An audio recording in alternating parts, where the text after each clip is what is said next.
Favre was the quarterback of those great Packer teams that won 5 NFL titles in 7 years. Now, Brett Favre is the quarterback of the Green Bay Packers. Last season, he was the league's most valuable player, and with the heart of a champion prize fighter and the leadership of a military chief, Favre is a man who has the skill and toughness of the players that won championships for Vince Lombardi. Favre took the Packers to the conference title game last year, but they lost to Dallas. Brett Favre, like all of Green Bay, can hear the echo of the Lombardi credo. Winning isn't everything, it's the only thing.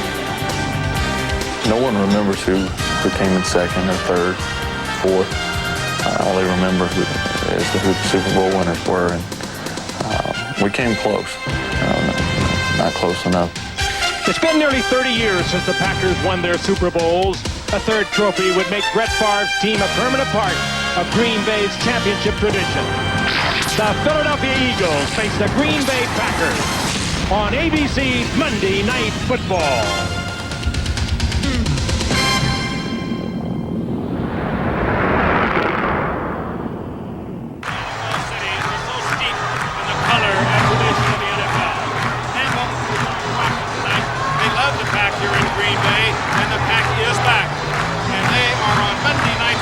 From here in Green Bay for the first time in 10 years. Tonight, they meet the Philadelphia Eagles on Monday Night Football. Hello again, everyone. Frank Gifford along with Al Michaels and Dan Deerdorf, and we are back in Green Bay, and we are happy to be here. What a backdrop for a football game here in Green Bay, Wisconsin. And the Pack, of course, off to a great start last week. They pummeled their division opponent, the Tampa Bay Buccaneers, 34-3. They were 11-5 a year ago, went all the way to the NFC Championship game before they lost to Dallas, and they've improved this team by moving a few players around, picking up a couple of key players here and there, and they feel they can finally go back to the Super Bowl after nearly 30 years. The Philadelphia Eagles won't go easily into the night. They play for a tough coach named Ray Rhodes. He came in a year ago, took them to a 10-6 record. They too lost to Dallas in the playoffs, Al, and that's not the half of the similarities between these two teams. It's going to be a little interesting tonight, hearing you just call the players back and forth. They moved around. Well, Ray Rhodes and Mike Holmgren have worked together for years. In fact, Ray was the defensive coordinator here for 2 years, and the two worked together in San Francisco for a number of years. Ray Rhodes is a fascinating man. He wasn't close to being owner Jeffrey Lurie's #1 choice for the job 2 years ago. Jimmy Johnson clearly was. But when Rhodes got the job, he didn't tiptoe through the door. He knocked it off its hinges. There is not one assistant coach remaining from 2 years ago on the Philadelphia staff, and only 9 players on the 53-man roster played here a year and a half ago. So it's been a complete makeover, and he squeezed so much out of this team last year that Ray Rhodes was the National Football League's Coach of the Year. If they can win tonight and go 2-0 with 2 road victories and take undisputed possession of first place in the NFC East and knock off favored Green Bay, they will send a very serious statement to the rest of the National Football League. And Dan, tonight they face the Packers, not only a great team collectively, but maybe with as many superstars now as any team in the NFL. And they've assembled them slowly but surely. And by the way, how often is it that we can't hear each other speak over the noise of this crowd? It is some scene here at Lambeau Field tonight, but the Green Bay Packers are led by Brett Favre, who has assumed the mantle of the most exciting quarterback in the National Football League. 38 touchdowns last year. He's off to a great start this week in their opener last week. He goes off 20 of 27 with 4 touchdown passes and no interception. He is the leader of this offensive team, and they have tons of talent all over. Defensively, what a rare opportunity we have tonight to watch a sure Hall of Famer in Reggie White. Maybe the best defensive end of all time in the National Football League. We'll get guys like Deacon Jones to argue, but it is always a thrill to watch Reggie White at work. They're led by their 5th-year coach, Mike Holmgren, and right now he's joined down on the field with our own Lynn Swan. Thank you very much, Dan. Mike, I've got to ask you about this team you're playing against. The head coach, Ray Rhodes, you respected this man enough to make your defensive coordinator. What concerns you most about the defense he brings in here tonight? Well, they're going to be very intense and very aggressive. He's fundamentally very sound in what he teaches, and he's one of the great motivators I've ever been around. So we know we're going to have to be as intense and as motivated to play. The offense is very similar in style, terminology the same. Backup quarterback Ty Detmer was a Packer, now he's an Eagle. Does that similarity in terminology present some unique problems for tonight? Well, we changed some things and we changed some signals. I think you have to do that, but you can't worry about it too much. The game's going to be decided by the players on the field, Lynn. Coach, thank you very much. Good luck. You. Okay. Al? Thank you, Lynn. So for the first time in 10 years, since September of 1986, Monday Night Football comes to Green Bay, Wisconsin. And I watched the local news tonight at 5 o'clock here in Green Bay, and the first 12 minutes of the news were devoted to tonight's game. Nothing else happened in the world today as far as Green Bay was concerned. Nothing. I even saw the rival stations promoting tonight's game on television. Sold out, of course. Over 25,000 people waiting to get season tickets for the Green Bay Packers. It'll be a long time. The Packers to receive. Don Beebe and Travis Jervey taking the Gary Anderson kick, and it's Don Beebe, the ex-Buffalo Bill, who comes from the 5 up to the 25-yard line. And now a look at the Green Bay Packers, executing brilliantly last week at Tampa Bay. Brett Favre, the league's MVP last year, 4 touchdown passes in Florida last week, has Edgar Bennett in the backfield with him. A double tight end set to start the game, Jackson and Chimura, with Freeman and Brooks the wideouts. And up front, Gary Brown, the youngster at left tackle, Aaron Taylor, Frank Winters, Adam Timmerman, and Earl Dotson. First and 10 from the 25. The Eagles showing a 7-man front, and the pass is incomplete as he goes for Keith Jackson, the tight end who caught 3 touchdown passes last week, covered by an ex-Packer in James Willis. Now defensively, up front, William Fuller coming off another great year. Kevin Johnson and Red Hall the tackles, and Mike Mamula with a couple of sacks last week. Woodard, Willis, the ex-Packer, and William Thomas, who had 7 interceptions in '95. And in the secondary, they picked up Troy Vincent from Miami, the free agent. Taylor in his second year now. Zordich and Zolmold at safeties. 2nd and 10.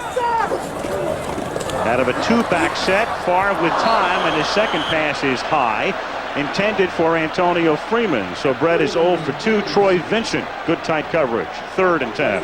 William Thomas, number 51, an outstanding linebacker for the Eagles. He can do so many things. 7 interceptions, as Al mentioned a year ago. So quick. He was in on the pass rush there, and he'll do that often. And that forced the early delivery by Favre, and that's what the Eagles want to do desperately. Get into Favre's face, put pressure on him, try to get him, if he's forced out of the pocket, to go to his left.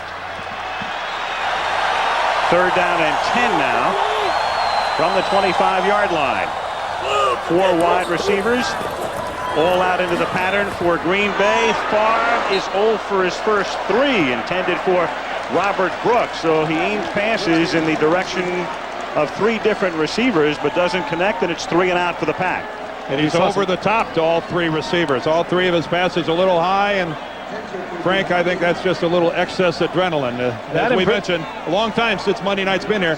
Good coverage on the part of the Eagles as well. Really fine coverage. They were right there. He had to throw it just on the fingertips, or he had to throw it over. Craig Hentrick, one of the best in the league. Good snap. Great kick. 60 yards to the 15-yard line, and Mark Say, the ex-Charger, with a flag thrown at the end of the play, takes it back to the 25. And our first penalty of the night, Bernie Kukar is the referee.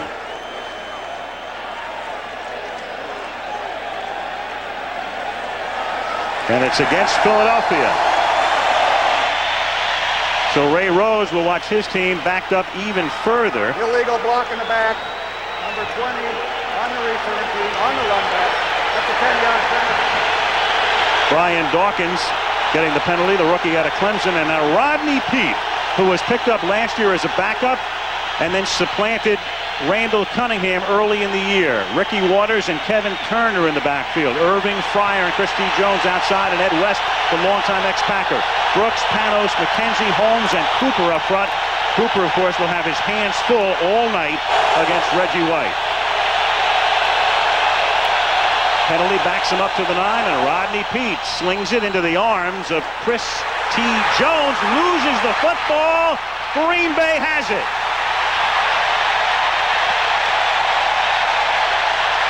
Doug Evans comes away with it. Well, I'll tell you, they did this against Washington over and over and over, and Doug Evans was waiting for that. Well, last week, Philadelphia turned it over 3 times and did not have a takeaway, and they got away with it. And tonight, a costly early turnover here. Evans reading it all the way. No fake whatsoever. It was just a slant in. They did it against Washington over and over. They come back with it, and they are well versed in that particular play, and he was right there, was Evans. Boy, that looked awfully close, though, to joint possession when they first hit the ground. There's no question that Evans took it away after they were on the ground. Here's Edgar Bennett now on first down, and Bennett gets run out of bounds by William Thomas. Last week, the Packers took the ball away 6 times, so that's already turnover number 7 this season for the Pack. Yeah, they were at a +4. They turned it over twice in Tampa for a net +4, and now they're +5 on the season. Just a perfect start for the Green Bay Packers defensively. Evans didn't get driven off the line of scrimmage at all by Jones, but watch this. There it is. Jones has the ball, but so does Evans. Both of these guys seem to have possession of the football when they hit the ground. It's after they're on the ground that it comes out with Evans holding it. And, of course, joint possession would go to the offensive receiver. Exactly right. So that's a call that could have gone the other way, could have gone Philadelphia's way. 2nd and 12. Favre is flushed out, looking, nobody open, and he's out of bounds at the 12-yard line, forced out by James Willis. Good coverage again as Troy Vincent locked up with Robert Brooks, and that was where Favre was trying to go to his receiver who a year ago had 102 receptions. But Troy Vincent makes a very different defense, having come from Miami, a Pro Bowl player and an excellent cover man, teaming with Bobby Taylor on the other side for the Eagles. Eagles are sporting some new duds. What do you think of their new uniforms there? I kind of like it. They're called Midnight Green Duds. Yeah, the old Kelly green is gone, and more of a 90s look here. 3rd down and 7 from the 12-yard line as Favre gets protected well, but the secondary really does a number. And Brett is forced out of bounds well shy of the first down, and they'll have to settle for a field goal attempt, again forced out by James Willis. So a great bit of secondary work by the Philadelphia Eagles, and the Green Bay Packers are forced to settle for a field goal attempt. Bit of victory for the defense for the Eagles. Green Bay is so good at getting in from inside the red zone and getting in for the touchdown. Yeah, Emmett Thomas, the defensive coordinator of the Eagles, has to be very pleased with that. On the road, to start with your backs against the goal line, to force Jackie to go to work is a huge victory. This will be a 29-yard attempt as you look at the Eagle assistant coaches. 29-yard attempt by Jackie with Hentrick holding it, and the kick is good. So they take the ball away from Chris T. Jones. The defense does its job, and they limit the Packers to 3. But Green Bay takes the early lead. 2:25 into the game in Green Bay. 3-0 Packers. Tonight, it's the home opener for the Packers, who were 7-1 here last year. Chris Jones had it taken away. Officially, it's an interception for that man, Doug Evans, meaning that Jones never had possession of the ball. The interception leads to 3-0 Packers, and Jackie sends it skyward into the arms of Charlie Garner at the goal line, and the backup running back for Ricky Waters takes it up to the 18-yard line. Let's take a look right now at the defensive alignment for the Green Bay Packers, and they are bookended by 2 great ones. Reggie White on the left side, Sean Jones on the right, with Santana Dotson, the ex-Buccaneer, and Gilbert Brown in the middle. Simmons, Kuntz, and Williams are the linebackers. And then an outstanding secondary, the budding star Newsome with Evans, who had the interception, Leroy Butler, and Eugene Robinson over from the Seattle Seahawks to lend his savvy and poise and experience. 1st and 10 from the 18-yard line. Rodney Peete going deep and incomplete, intended for Irving Fryer, who had a step on Evans. So Fryer, the venerable one, the target there at 2nd down and 10. Monday Night Football is being brought to you by Pepsid AC Acid Controller. You can be heartburn free with Pepsid AC. FedEx, just what you want, just when you want it. It wasn't always this way, but with FedEx, it's the way the world works.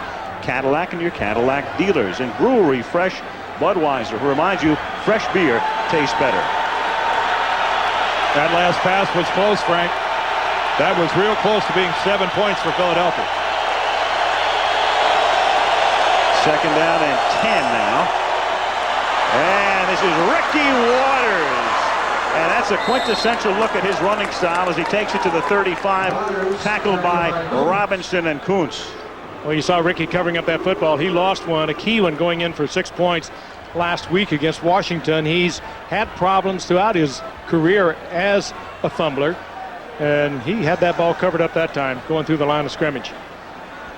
He's a scrambler, a fighter, he's a hustler, always trying to squeeze out the extra yard, and that happens to running backs who give it that kind of an effort. You got to cover it up if you're going to do that. Slashing runner, first down from the 34-yard line. That's Garner in motion, and they give it to Waters, and there's no hole that time. Stopped there for a gain of 1 as the tackle is made by Gilbert Brown. The way the Packers line up defensively, Gilbert Brown is more often than not on top of the center. They leave Sean Jones and Reggie White right there out on the ends, and then Santana Dotson, their other defensive tackle, flips from side to side depending upon which way they want to play the strength of the formation. But Big Gilbert at 325, 330 pounds pretty much stays right on top of that center. Sometimes he'll cock a little bit. 2nd and 9, 4 minutes into the game. Green Bay leading 3-0. Pete to Ricky Waters, and Ricky tackled immediately. Brian Williams with the coverage. The linebacker staying right with him. Minimal gain. Brian Williams has really emerged as a linebacker, a real force. 3rd-round draft pick a year ago out of USC. They didn't quite know what to do with him. All of a sudden, training camp, he became the start on the outside, and they were able to move George Kuntz to middle linebacker, and that's where they were hurt mostly by free agency. They lost the middle linebacker from a year ago, Govea, who's they feel he was the worst loss they had.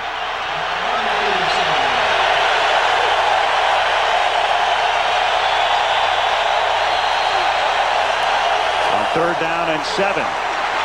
Pete, the pump fake, buys time, and then incomplete. Great coverage intended for Mark Say with Craig Newsom draped all over him. 4th down. I don't know anyone who could have handled that. Pete had everything on it. Man was well covered. He tried to force it in there, but it was a wrist breaker. He really had smoke on this one. Slow motion, it doesn't look like it, but you can see Fryer almost, or rather Mark Say almost trying to avoid it. Tom Hutton to kick, and the former Heisman Trophy winner Desmond Howard, who won the Heisman at Michigan, back to receive. And he's a dangerous threat. 50-yard boot to the 13, and he might have been a lot more dangerous if he didn't lose his footing. He's tackled at the 19-yard line. Well, that was a good-looking return. Yeah. 9:59 left in the opening quarter. Monday Night Football in Green Bay for the first time in a decade. 3-0 Packers. In there, look at those numbers. Dan mentioned at the top, 25 touchdowns, 2 interceptions, and a rating of 125.9, which is phenomenal over what amounts to a half a season. From the 19-yard line, here's Bennett picking up 7 yards. How phenomenal is it? Well, in the history of the NFL, over any 8-game span, Steve Young and Joe Montana had slightly better ratings at certain points in their career, and there's a commonality there, of course. Young, Montana, Favre, and Mike Holmgren. That's leaving out the playoff game, too, against San Francisco, where he was spectacular last year. Of course, those were regular season games, but he had a great game against the 49ers. They blew them away. 2-to-1 ratio is pretty good. 3-to-1's extraordinary. How about a 12-to-1? 25 touchdowns, 2 interceptions. Holmgren, an assistant in San Francisco with Montana and Young, and now the head coach, of course, here as Bennett picks up a first down, taking it to the 30-yard line, but a marker is down at the line of scrimmage. Zordich makes the tackle. Bernie Kukar will give us the call. And Green Bay was moving just a little early there. Well, they going to point towards the Eagles. Mike Mamula might have been the guy in the neutral zone. Well, the play gained 5, so it's a wash here. Take it or leave it. They pick up the first. On the defense, number 59. That's a 5-yard penalty resulting in a first down. Mamula gets hit by the hard snap count, kind of falls forward into the zone. That's him, his helmet just at the upper right of your screen. You can see him, he falls right into it. Not only do you cost your team 5 yards, but you're in such an awkward position that it's tough to get back into the play. That's the Packers' first down, and Favre throws, and again too high. Robert Brooks, the intended receiver, so Brett is 0 for his first 4 with 8:56 left in the quarter. 3-0 Packers. Again, maybe just a little high early in this game, but I mean, he also got a little bit of pressure. He knew he had to deliver that ball. Sherman Lewis on the left, the offensive coordinator of the Packers, and really one of the top assistant coaches in the National Football League, and a guy who'll probably be in the next echelon of candidates as head coaching vacancies begin to occur. And a guy who has a lot of weapons at his disposal here. 2nd and 10. Bennett slinging to the outside. Nothing happening there. Mark Woodard first to pop him.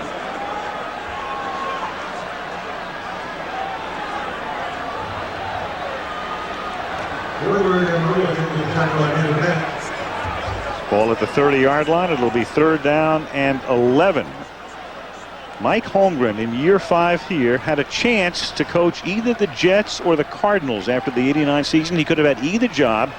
Opted to go back to San Francisco as an assistant, and then 2 years later the Pack came calling and he felt it was right.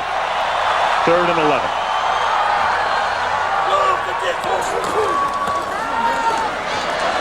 Favre slinging it deep, but great coverage, and Brooks was the intended receiver, but he had no chance. He was covered front and back, and Brett is 0 for his first 5. I'll tell you, thus far this evening, Brett Favre has really no place to put the football. He would have had to squeeze everything in there just absolutely perfectly. This is fine coverage on the part of the Philadelphia Eagles. A good overall defensive scheme, Dan. They're getting a little bit of pressure, but they're getting great coverage. Yeah, looking at the safety positioning there, I don't know why Brett even threw it in the direction of Brooks. He should have checked off of that and found another receiver. Hentrick to kick. Mark Say back to receive it at the 20-yard line. After a 50-yard kick, it's a 9-yard return back to the 29. Tackled there by Mark Shimura. 7:58 left in the quarter. 3-0 Green Bay. Now Wednesday night at 10 o'clock, 9 Central. Primetime's hidden cameras catch con artists using your good name and credit to go on outrageous shopping sprees. And Friday, Barbara Walters' candid and personal interviews with Bob and Elizabeth Dole on 2020 Friday right here on ABC. From the 29-yard line, Rodney Peete on first down is lucky that wasn't picked off by George Kuntz. Intended for Mark Ingram. Talked earlier about Kuntz moving that middle linebacking position. They weren't quite sure that he was going to work out there, but in fact, they're not positive yet. He was their weak side linebacker a year ago when Brian Williams came on so strong. They moved him to the middle. That's just a great read by Kuntz. Sees Rodney Peete looking that direction, makes his break before the ball is even thrown. Oh, and he really came very close to getting that INT, but that's just a good read by Kuntz, reading the eyes of the quarterback. Defense, the story on both sides tonight. The quarterbacks are a combined 1 for 10, and Ricky Waters picks up 2 up to the 31-yard line. He's tackled there by George Kuntz. Rodney Peete is 1 for 5. And Brett Favre is 0 for 5. These two teams certainly know a lot about each other. We talked about the coaches coming from the 49ers and being close, and of course Ray Rhodes coaching here with 2 years with Mike Holmgren, but this is kind of ridiculous for two offensive-oriented teams to be struggling like they are. That'll bring those quarterback ratings back to reality. 3rd and 8. 7:18 left in the quarter. Green Bay leading 3-0. Packers with a 4-man rush. Great protection up front, and that enables Pete to hit Mark Ingram, and the former Giant who had such a key play in their Super Bowl win, who played here last year, picks up a first down. Ingram coming from way across the field, the outside position underneath the 2 men going down deep, and found that open spot, and Rodney was right there. But more importantly, Rodney had all the time in the world to wait for Ingram to come across. There's the zone, finds a spot, sets up in it. But the key there, Rodney Peete had a lot of time to throw the football. 1st and 10, Eagles at their own 44. Crowd making it tough for him to check off. And then he throws to the near side into the arms of Mark Say for a short gain. Tackled there by Leroy Butler, a pickup of 2. I think we still have yet to hear Reggie White's name called. Rodney trying to get rid of the football quickly. And nobody will be more in favor of that, Frank, than his offensive line. They've been moving Reggie around, as they often do, trying to find the soft spot. 1st and 10, he'll always be over there at his regular left defensive end position, but after that, it's a free-for-all in passing situations.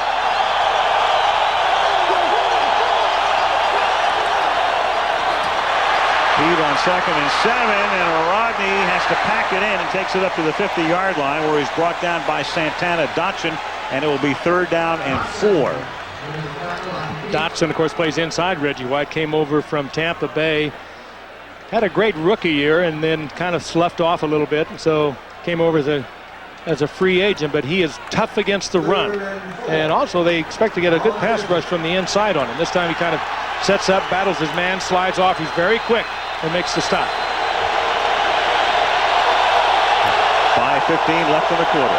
3rd and 4. Waters to the outside, breaks a tackle, turns the corner, seeks the 1st down. He's close.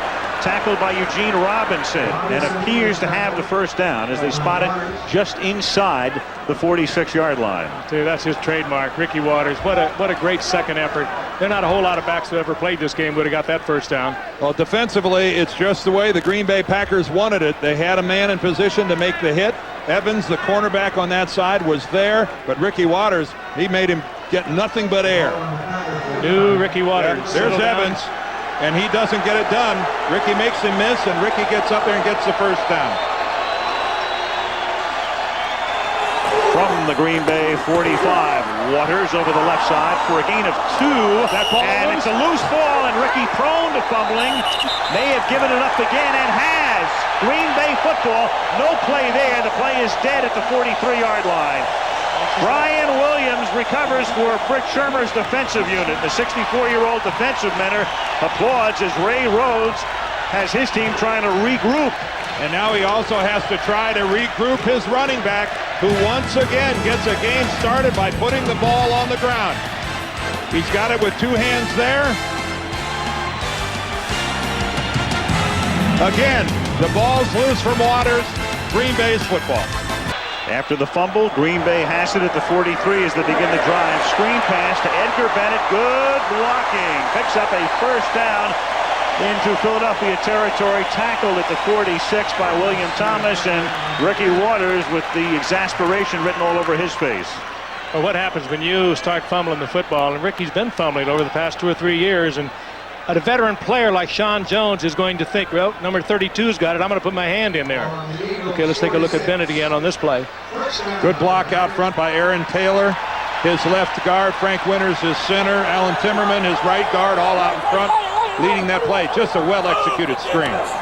Come on, Pete. From the 46, Favre throws, another completion. Mark Chmura went to the Pro Bowl last year.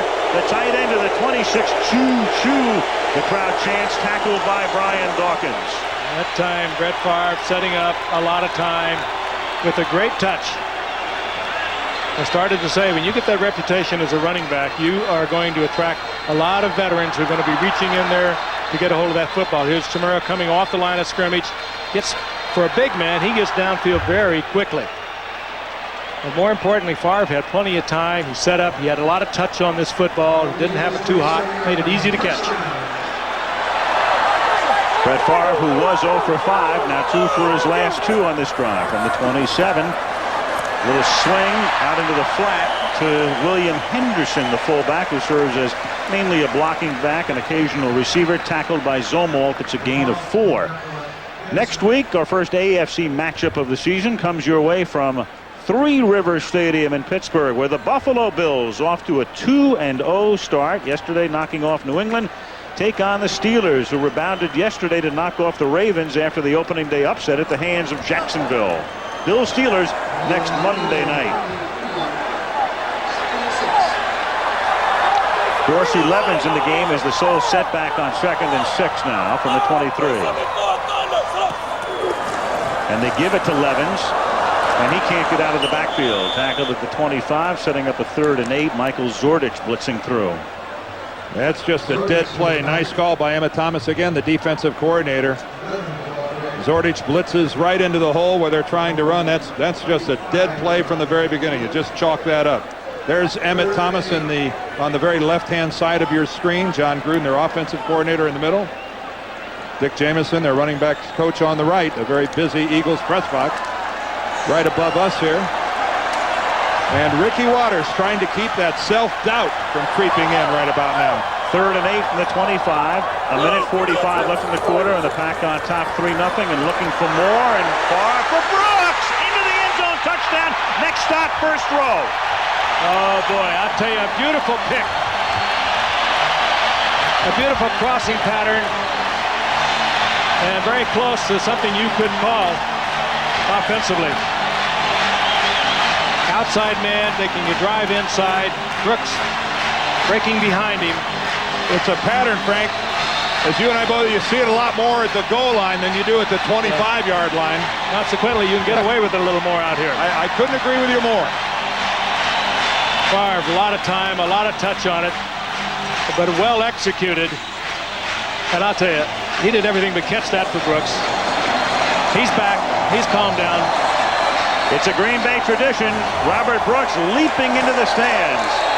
He's done that a lot the last couple of years. Jackie for the extra point. A 3rd and 8 touchdown pass. 25 yards to Robert Brooks. The welcoming party. 10-0.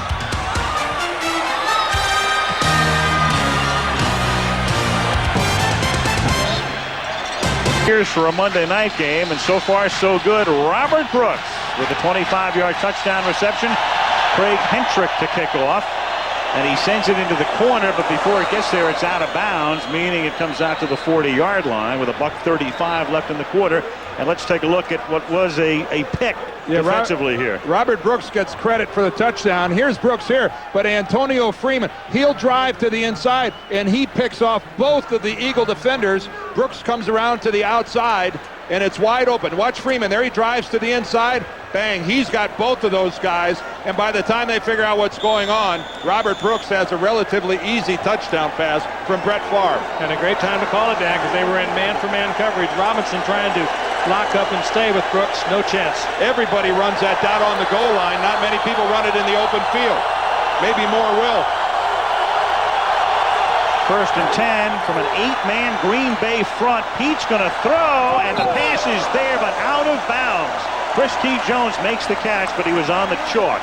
Covered by Evans. 2nd down. Evans, quite a game thus far for him tonight. They've tried him deep 3 times tonight. Came up with an interception, albeit a questionable one early on, for translated into 3 points, but this is good coverage. He's a stride for stride with Jones and forces Rodney to have to deliver the ball to the outside. Pete 3 out of 8 for 17 yards. Philadelphia shifting into a new formation here. First time they've shown this look. 2nd down and 10. And it's batted in the air. Picked off by Green Bay. Their 3rd takeaway. George Kuntz with the interception. Deflected by Santana Dotson, number 71.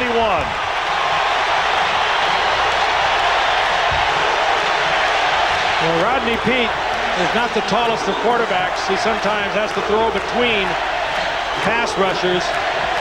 This time he didn't get between. Santana Dotson, they brought him in to get pressure from the inside. He did just that. And what's going to be disappointing is that there's Dotson over the left guard. He's going to split a double team. He gets inside of Joe Panos and Raleigh McKenzie and gets upfield. That is what's going to be disappointing to the Eagle coaches, is that they have him accounted for at the line of scrimmage with a double team, and he gets way too far upfield and into the face of Rodney Peete. 1st down, Green Bay. The Packers have already taken the ball away 9 times in less than 5 quarters this season. 6 against Tampa Bay last week, 3 tonight as Bennett is stopped in the backfield. And gents, last year Green Bay had a league low 16 takeaways all year. They already have 9. Yeah, Fritz Shermer has this group off to a very, very fast start. Yeah, Philadelphia's defense is about to tell their offense to go out and hold them for a while. Well, they got a good effort there from William Fuller. He's the defensive end that made the play for a loss there. 13 sacks a year ago, and he's the leader of this defensive team. He gets up big time when he has to. Second and 12. Pressure on, and the pass is caught by Bennett, and a rolling tackle is made by James Williams at the 27. It'll be third down and 5.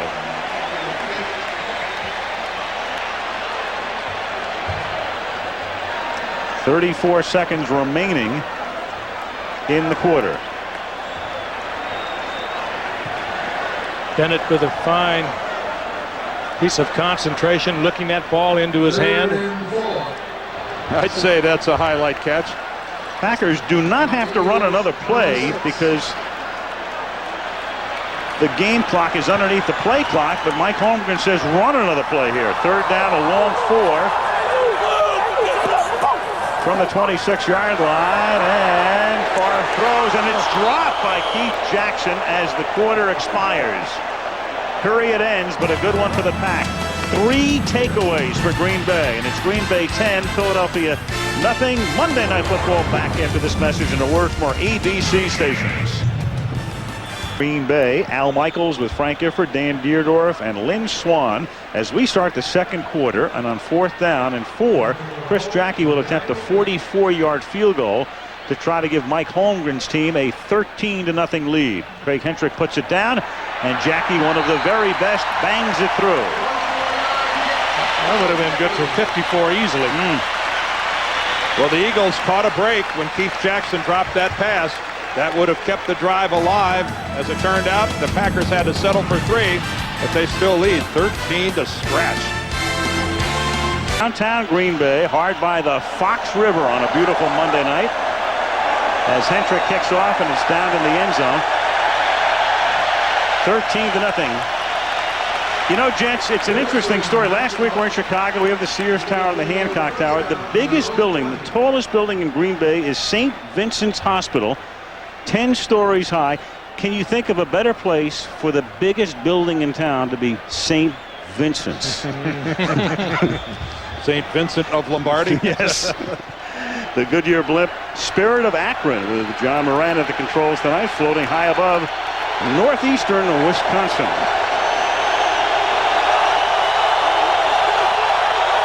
Rodney Peete from the 20-yard line as Ricky Waters finds nowhere to roam and is tackled at the 18. So the Packers have 3 takeaways, and they've cashed each of them in for 2 field goals and a touchdown. And the entire game, we've got Irving Fryer down on the ground, and this certainly not good news for Philadelphia as Irving can't get up. There's the Eagles owner, Jeffrey Lurie, with the binoculars to his eyes, looking down and obviously concerned. So they work on Fryer, an injury timeout, 35 seconds into the second quarter. With 4 doors, tons of interior space, comfortably contoured seating, and a great stereo. Packers for 40 years, named after the legendary coach Curly Lambeau. As Irving Fryer is taken off, and we will get a report on him. Second down and 12 from the 18-yard line. Rodney Peete throws underneath, and the catch is made by Mark Say up at the 28. It'll be third down and 2. Monday Night Football is being brought to you by Plymouth. One clever idea after another. That's Plymouth Cleaner. First Brands Corporation, makers of STP, complete fuel system cleaner. And brewery Fresh Budweiser reminds you fresh beer tastes better. The Eagles are back on their heels right now. What they need is to start slowly.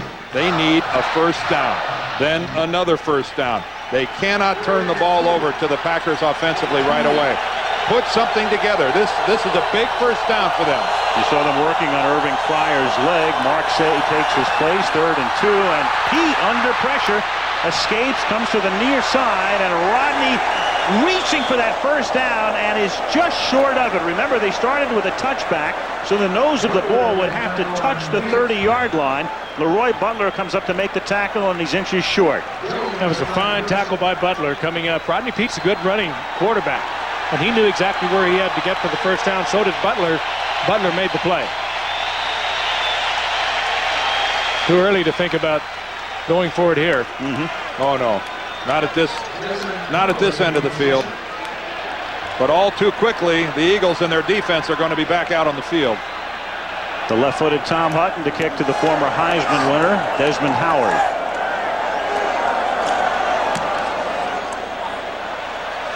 Good angled kick of 48 yards, fielded at the 22-yard line and nowhere to go. Good kick. It pinned him. And it pushes the Packers back to their own 22. 12:22 left, and they're going to cart Irving Fryar back to the locker room. 13-0 Green Bay. Favre in his last 64 games, or 4 years worth of games, has completed at least 50% of his passes in all but one of those games. And tonight, to this point, he is under 500 at 5 of 11. And with that hard count, he draws a flag and buys a play and throws, and it's finger-tipped by Brooks for the catch at the 39-yard line. Brooks and Vincent stride for stride, and the pass laid in there perfectly. Oh, this is what has been fun to watch Favre over the years develop. He used to just rip that thing, lob it way up there. That was a beautiful touch. Good coverage over on the part of Vincent, but I mean, he just laid it in there absolutely Offside. perfect. Number 51 on the defense. Penalty is declined. First down. I mean, you can say Brooks had Vincent by a half a step, a third of a step, whatever. It was the slimmest of margins. I'm sure Troy has had poorer coverage many times and gotten away with it. Just a perfectly executed play by both Favre and Brooks. 38 yards. And a first down at the 39-yard line. And Favre, well, he had Antonio Freeman lined up where he didn't want Antonio to be. And has to take a timeout with the play clock ticking down. 11:53 left in the half. 13-0 Green Bay. Is dominating 105 yards through the air, but the story of the game really the 3 turnovers by the Eagles, and the Packers cashing in on all of them. And as a result of those turnovers, guys, this game is being played and the Eagles into the field. So William Fuller on the sideline momentarily as Edgar Bennett picks up 6 to the 33-yard line with 11:45 left in the half. Michael Zordich makes the tackle. Packers beginning last week with a win, Frank, and trying to get off to a 2-0 start, and they'll host San Diego here this Sunday. We'll see him, what, in October with the 49ers? Yeah, right back here, October 13th. It's 13th? 14th. Rodney Peete unable to get anything mounted to this point. Pacing the sideline, second down and 4. From the 33-yard line, and finding a hole as Edgar Bennett exploits it to the 17 and a first down. Tackled by Dawkins, and William Henderson providing the block to spring him out of the backfield, the blocking fullback. Going right over the left side over Gary Brown, who has been an unexpected starter there. The rookie number 1 draft pick John Michaels with a bad ankle. They thought he would work there. And they get the big lead block from Henderson, who's one of the better blocking fullbacks in the league. He's the reason that he's starting in front of Dorsey Levens. Again, the Philadelphia Eagles right now, a team that is playing, they're reacting instead of making something happen. Double tight end set, that's Chimura in motion. And he tries to block, but Favre has to scramble, and Brett steps out of bounds. And do we have a flag at the end of the play, as William Fuller may have pushed him? But I see no flag. Favre slid all the way into the band. And Brett looks like he's a little tender coming back. He's gimping. So Favre, and his story is well chronicled. Offside, meanwhile, the call against Philadelphia. Brett admitting his addiction to painkillers during the offseason. Went to a clinic in Kansas for 6 weeks. And has weaned himself off those painkillers, Vicodin specifically. We'll hear from him at the half, in fact, about the situation. Which he is a 63rd consecutive start tonight. He's had an injured shoulder, a hip, a thigh, ankle that required surgery, and something that I think just built up on him. The defender on the left side was lined up in the neutral zone. First down. Over a period of years, and he did something about it. And you got to pull for him to make sure it stays that way. But he's a guy who every time he had an injury, he would pop the pills. In fact, he admitted to taking as many as 13 in a day He went through his rehab, or continues to go through it anyway, and so far so good. 1st and 5 from the 13-yard line, and Edgar Bennett breaks free and is thrown out of bounds at the 2-yard line. It'll be 1st and goal. Again, William Henderson with the block. And Brian Dawkins with a bulldog tackle on Edgar Bennett saves a touchdown, but boy, don't you just get the impression that that's just delaying the inevitable. The rookie from Georgia made the saving tackle.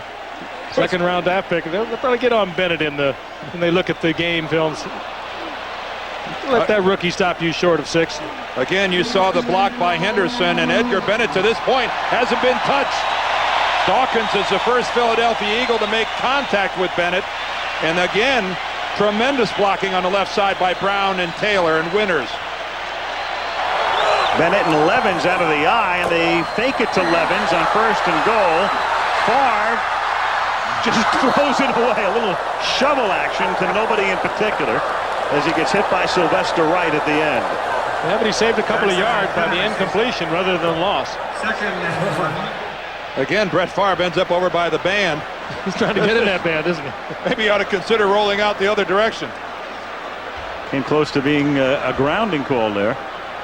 Well, you can't, Al, once you're out of the pocket running like that, he can dump that baby anywhere he wants. I think he was thinking he was going to save a couple of yards. He just got rid of it right there. Yep. Yeah, true, out of the pocket and anything goes. 2nd down and goal from the 2-yard line.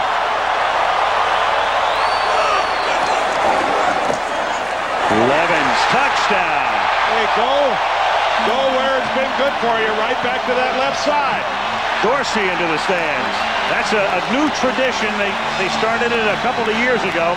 Well, the old saying, give me some sugar. Up here, it's give me some cheese. Yeah. Go up into the stands.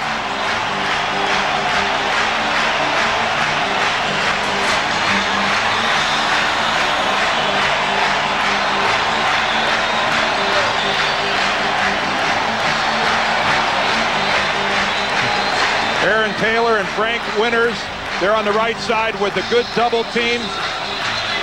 The Eagle linebackers get too far inside, and boy, that's a relatively easy touchdown. Chris Jackie for the point after. Well, I have to admit, this has taken me by surprise. I thought the Eagles were a stronger team than this to be down 20-0, but it just shows turnovers. Turnovers will cripple even the best of teams.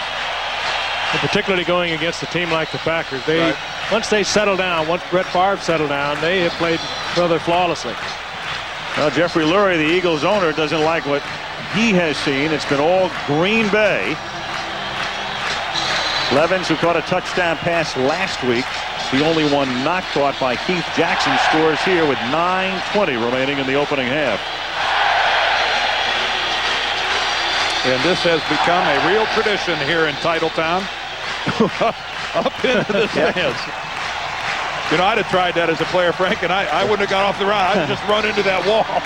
Had to thrown you back. They better put no grandmas in that first row. I would have been like a home run at Wrigley.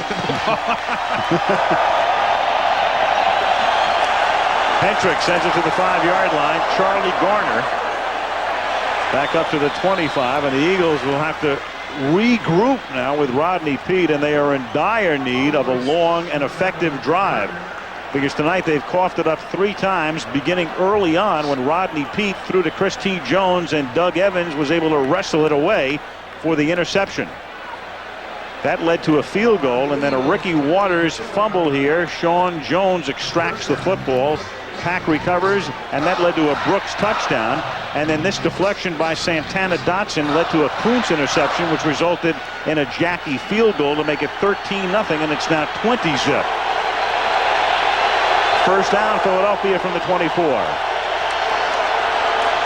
Garner picks up 5. Charlie Garner out of Tennessee in his 3rd year. So far for the Eagles in the first half: interception, punt, fumble, interception, punt. Yuck. And the Packers have had 6 possessions. 4 of them started in Eagle territory, and 1 of them got there in a hurry with that long completion to Robert Brooks. This game has been played almost entirely on the Eagles' half of the football field. 2nd and 5. 8.5 minutes left in the half. Pete throws, and that's incomplete. Pass a little low. Charlie Garner went down to get it and couldn't. 3rd down. The Eagles tonight have been pinned each time they've started a drive. Their average starting field position, their own 21, and Green Bay's close to midfield at their own 44. 3rd down 5.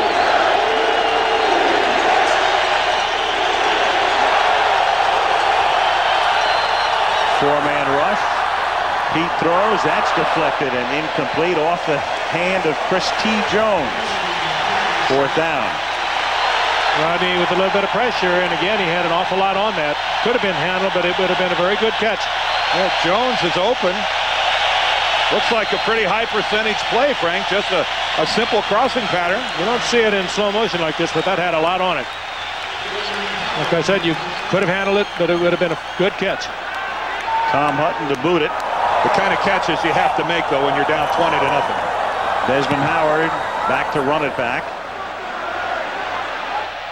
43-yard kick and a good tackle made immediately at the 27-yard line by the other Jimmy Johnson. Well, I mentioned what a dangerous returner Desmond Howard is. I think he has 3 returns for like no yards. At least he's not fumbling, because last year the Packers were killed by fumbles on punt returns. So he this really is holding on to the football. He really has the Eagles shaken up, Dan. Yeah, he really does. It's a great move by Jimmy Johnson. Yeah, just perfect. Gets close enough to the runner before he leaves his feet, drives through the lower leg. Just a textbook illustration of how to get in there and make a tackle. Caught a glimpse of Danny Smith, the Eagles special teams coach, and one of the myriad of young coaches. We talked about it at the top. Ray Rhodes, a complete turnover personnel-wise, and as far as the coaching staff is concerned, not one coach has been there more than a year and a week. 1st down, Green Bay from the 27, and Favre throws, and it's caught by Robert Brooks. And Eric Zomwalt said, no, he didn't get it. The official was right there to say, you bet he did. Frank, I think you need a laser sight to get a pass in there. Absolutely beautiful. And again, he had the touch on it. We followed him since he came into not into the league, but certainly with Green Bay, and he has really developed into one of the great touch passes. He always had the cannon arm. It just laid in there so beautifully. Again, Zomwalt, not bad coverage. No, he actually touches the ball. Looks to me like Zomwalt touches the football before Brooks. Now Bennett picks up 7.5, tackled by Zordich.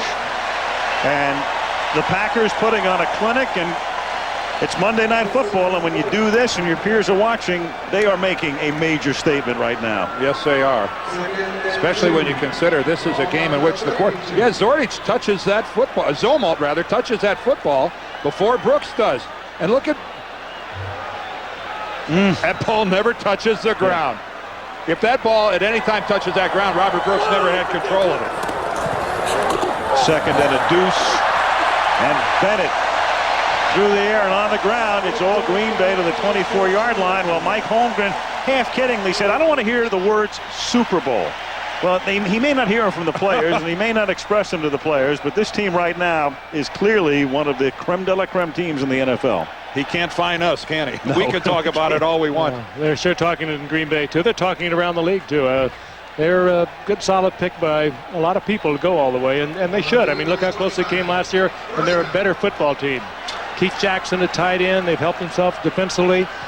They've got a great shot at it. Mike Holmgren and Ron Wolf, the GM, have really put together a machine. It's 2nd and 10 as he tried to jam it into Antonio Freeman. You have to like the way Brett Favre has settled down. He opened up this game, 0 for 4, 0 for 5, right, something like that, and he has really gotten it back under control, and he is really laser sighting some passes in there now. Mm-hmm. Sort of like we saw him when he came in '92 from Atlanta, and he's just throwing the ball like that in the first few minutes of this game. He did it the entire season, and they stayed with him, and he almost drove Holmgren crazy, but that's right. He's turned into the premier quarterback around. Early in his career, when he would start off a little discombobulated, he really struggled to get it back under control. I think we've really seen some maturity out of a guy. But keep in mind, he's still only 26 years old. 2nd and 10. And he throws, and the catch made by Keith Jackson. So Favre nimble enough to move the feet, find room, seek the opening, and then jam it in with that great arm to Keith Jackson. Close to the first. That was the arm. How many times have we seen Joe Montana do that? They work around the pocket just like Montana did for Holmgren with the 49ers. Finds a little sliding space, slips out there, and just strong arms it in there for the completion. Well, for those of you that have wondered what has happened to the tight end in the NFL these days, some teams don't have any because Green Bay has two. That's right. With Chimera and Keith Jackson, they're hogging the market. And they are good. Gary Brown off on a different snap count. Both of them into the Pro Bowl. Full start. Number 68 on the offense. That's a 5-yard penalty, still third down. What a wonderful pair of options for a quarterback to be able to work the middle of the field with guys the caliber of Jackson and Chimera. They both bring different things to the table. Jackson, the more gifted route runner. Chimera, the better blocker, the bigger, stronger, more physical guy. Keith Jackson, the savvy of being around this league for a long time. They are a wonderful combination. Green Bay is going to take a timeout here, their second, before a 3rd down and 6. Gary Brown went off on a different snap count, and Brett leads in a lot of ways, doesn't he? Sure does. Offensive linemen love that, don't they, Dan? Yeah, darn right they do, because Gary Brown knows that it's not just a mistake. It's a mistake on Monday Night Football in front of a lot of people. You hate to feel like you let the other 10 guys in your huddle down, and that's a little pat on the head like that goes a long way. Looking down upon Lambeau Field from the Goodyear Blimp. Spirit of Akron, as we mentioned, it's the first time the Goodyear Blimp has been to Green Bay. Some other minor blimps have been around Green Bay, but it's the first time the Goodyear Blimp's been here. And everybody was very excited about that. The cheese blimp. 3rd down and 6 on the 21-yard line. What a cheese blimp. Favre looks one way, then the other, and then dumps it for Bennett, and it's incomplete as Edgar looked upfield before he looked it into his hands. 4th down. And in comes Chris Jackie to attempt what will be about a 38-yard field goal. Again, I know Bennett will tell you I should have had that. Favre dancing around looking for space, finally gets to the outside, finds Bennett. Should have been a completion, but Bennett was looking upfield before he tried to take it into his hands. This range between 30 and 39 appears to mystify Jackie. Well, it's not no man's land for him here as he bangs another one through. So he's made from 29, 44, and now 38. And with 5:18 left in the half, it is Green Bay 23 and Philadelphia nothing. And let's get a word from New York and Chris Berman. Chris? In fact, Chris, the Pack could go all the way collectively. Who is that guy? that face is familiar. Chris along at the half. Back. Yep. Back at halftime. Well, that's what Philadelphia has been pinned tonight, back, as the kickoff from Hinchwick's foot is taken at the 2-yard line by Charlie Garner, who swings to the near side. A flag is thrown. And at the 25-yard line, in fact, 2 penalty markers down on the play. This will back the Eagles up even more. Holy shnikes. Bernie wants to make sure that both calls are on the same penalty here.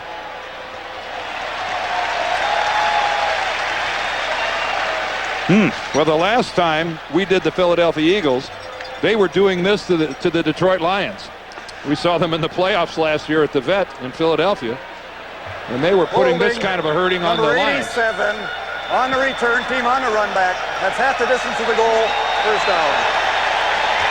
Jason Dunn. 58-3 was that the score? It was. No, I think actually the Lions ended up scoring somewhere in the 30s, I think, but at one point in time it was like 50-something to 7 or something like that. I think that's when we left. That's when we wanted to leave. Crowd trying to jam the Eagles' signals as they're pinned down into the corner at the 7-yard line. And they did. That's exactly what they did, because they forced Richard Cooper to come out of his stance. Richard Cooper is, I'm sure, wondering, why me? I have to deal with a crowd where I can't hear the snap count. False start. Number 77 on the offense, moving prior to the snap. And I look After through the my distance to the goal, still first down. I look through my face mask and I'm looking at Reggie White. And I'm down 23-0. There's not anyone in America in their right mind right now who would want to be Richard Cooper. Another volunteer from Tennessee. We got a pair of Vols going head-to-head here. Cooper and Reggie White. One of 11 offensive linemen out of Knoxville. Half the distance on the penalty, 1st and 13, and it's a swing pass to Kevin Turner, who's been silent tonight. And the fullback should have remained silent. Knocked down by 6 green jerseys, spearheaded by Kuntz.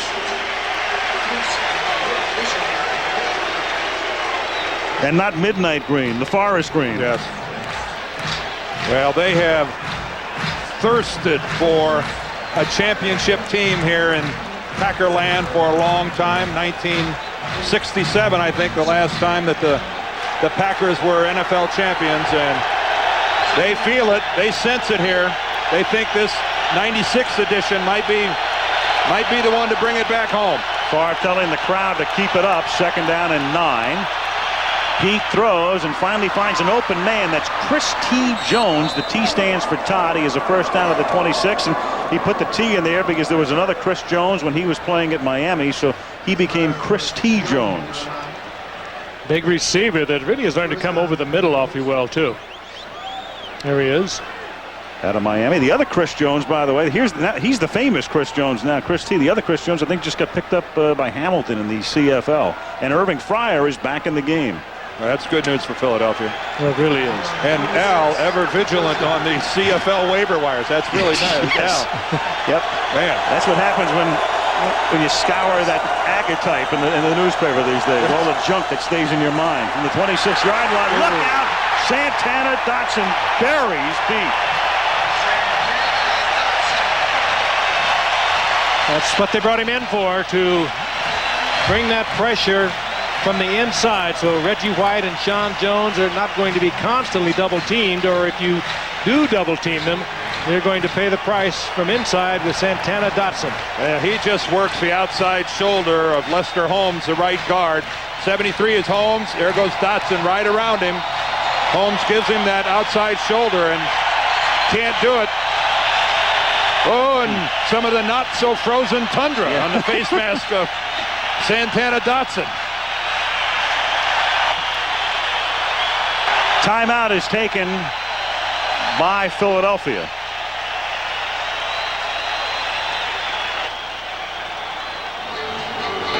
.320 remaining in the first half. One of the most interesting people you could ever talk to is Reggie White. There is a lot more to Reggie White than sacking the quarterback and chasing down a running back. A man whose off the field activities make what he's doing on a football field at times appear rather mundane and ordinary. Well, he lifts the football team just by his mere presence. Well, he may have done the most significant thing in this franchise's contemporary history by agreeing to that free agent contract, because this was an outpost. It was the outback until Reggie came here. He did them a huge favor by accepting $17 million. Yes, he did. He could have gotten it from a lot of places, but took it from here as Pete throws on the run and nobody's home. I guess that's what you call the ultimate win-win situation. Yeah. Reggie gets $17 million, and the Packers are thrilled. And this is his last year of that contract, and I don't think there's any sign that he's slowing up. He's going to be around a while. And one kind of wonders if he'll go out on a shopping tour again. I don't think so. He likes it here. He likes it here. You get the impression that he would like to stay here, but I also don't get the impression that it's etched in stone. Right. It'll be fascinating if they win the Super Bowl in particular. Because clearly that's primary goal. Goal number 1 for White. On 3rd and 17, they throw underneath to Jason Dunn, and he fights his way for a first down. He's got it up at the 37-yard line. The rookie from Eastern Kentucky, and a good read. They had a safety blitz on there, and Rodney Peete Red right along with Jason Dunn, who had a big play against Washington last week, second-round draft pick. A lot of promise. There comes the blitz, number 36. Butler right in the face of Pete. But Dunn, the rookie, was right with Rodney Pete on that one. 1st and 10 up at the 37. 2.5 left in the half. 23-zip Pack. Rodney throws and into traffic. He threads it in, and then Jones laterals to Irving Fryer. And Irving on the move inside the 5 and tackled at the 1-yard line. So Chris T. Jones makes the catch, sees Irving Fryer in his field of vision, laterals to him, and the Eagles have a 1st and goal. Well, we talked about Chris Jones being able to catch it in traffic. That's the first thing he did. If you're not down 23-0, you don't do this. Down 23-0, a lot of presence. You got to make something happen. You might as well take the risk. But he caught a football when he knew he was going to be pounded. That's a great play by Jones, making that lateral. And Brian Williams, the fastest linebacker Fritz Shermer has ever coached, makes a heck of a play, making this tackle on Fryer down by the goal line. Left-handed flip to Fryer.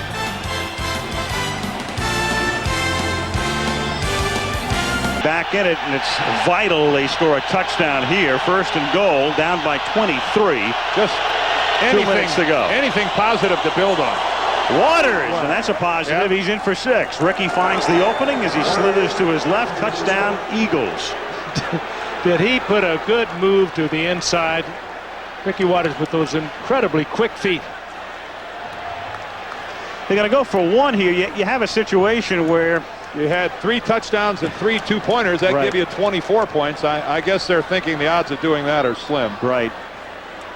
And Gary Anderson will try to tack on the extra point. The longtime Steeler now in his 2nd year with Philly. 3 touchdowns and a field goal would give them 24. And he bangs it through. Of course, all of these scenarios being based upon the fact that Green Bay doesn't score anymore. Right.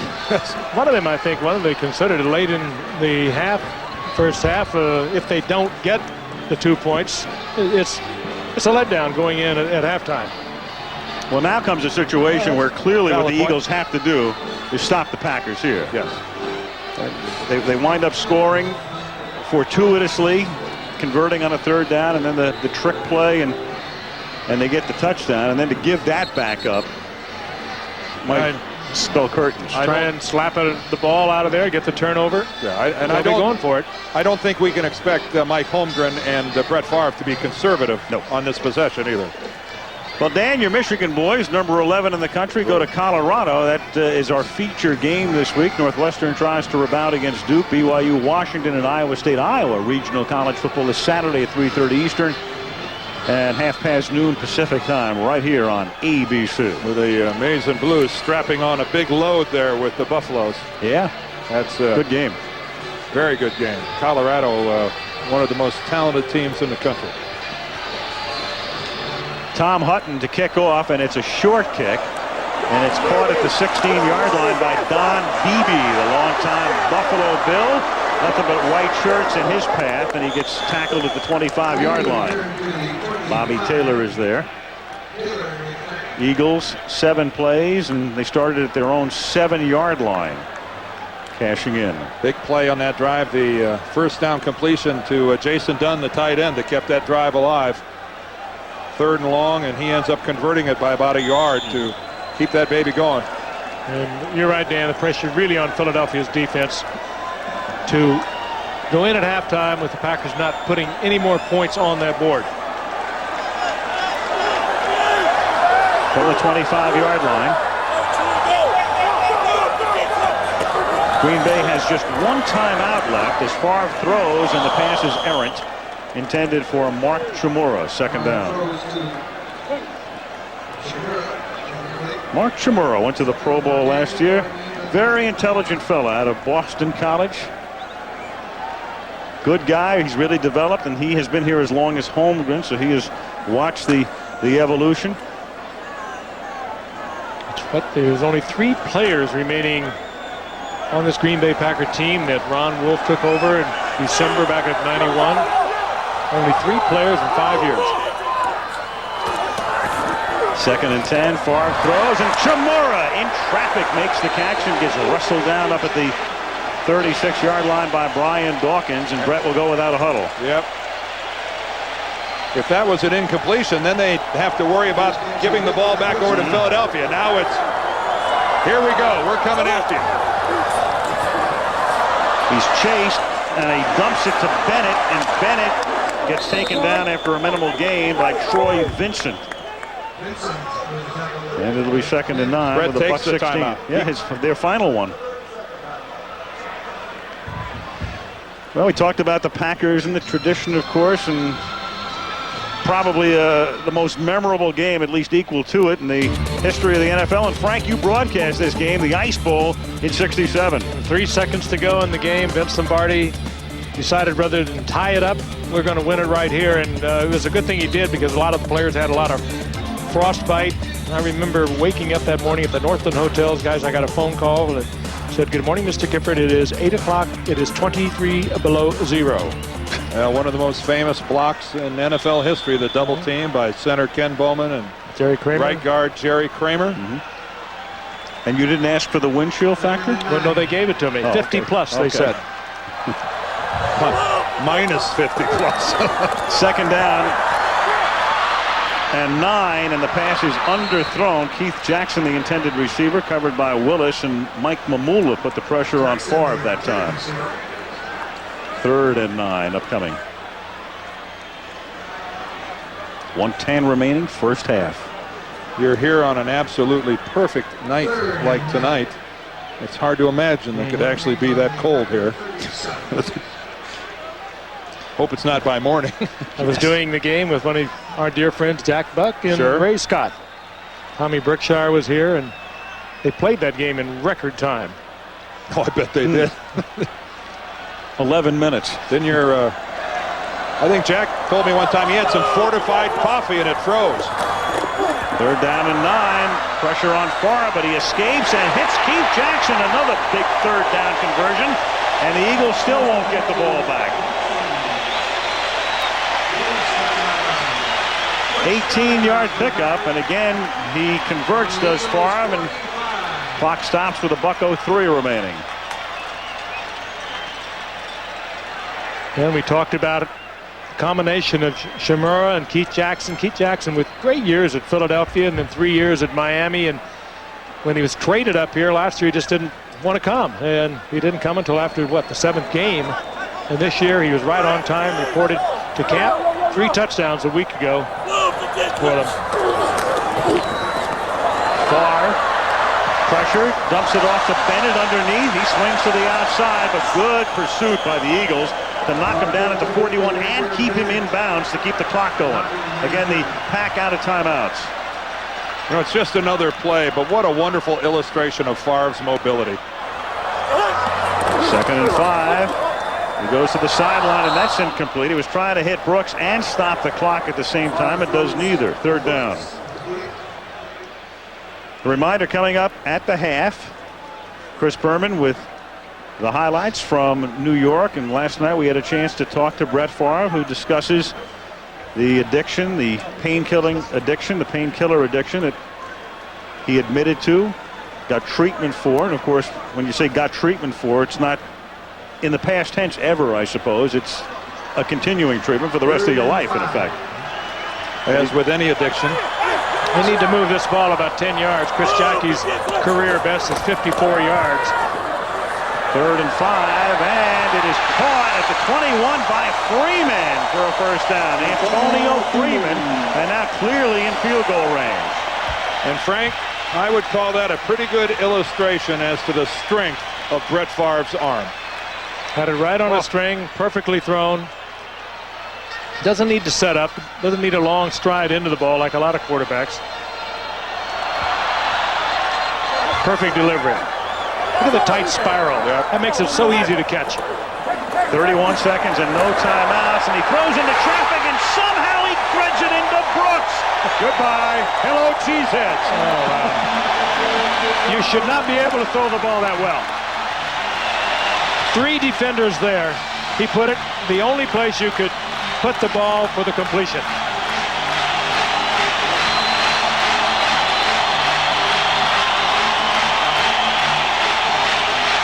They had Brooks in a triangle, and somehow the ball gets there, and 6 more for Green Bay. This is remarkable. And a touch to it.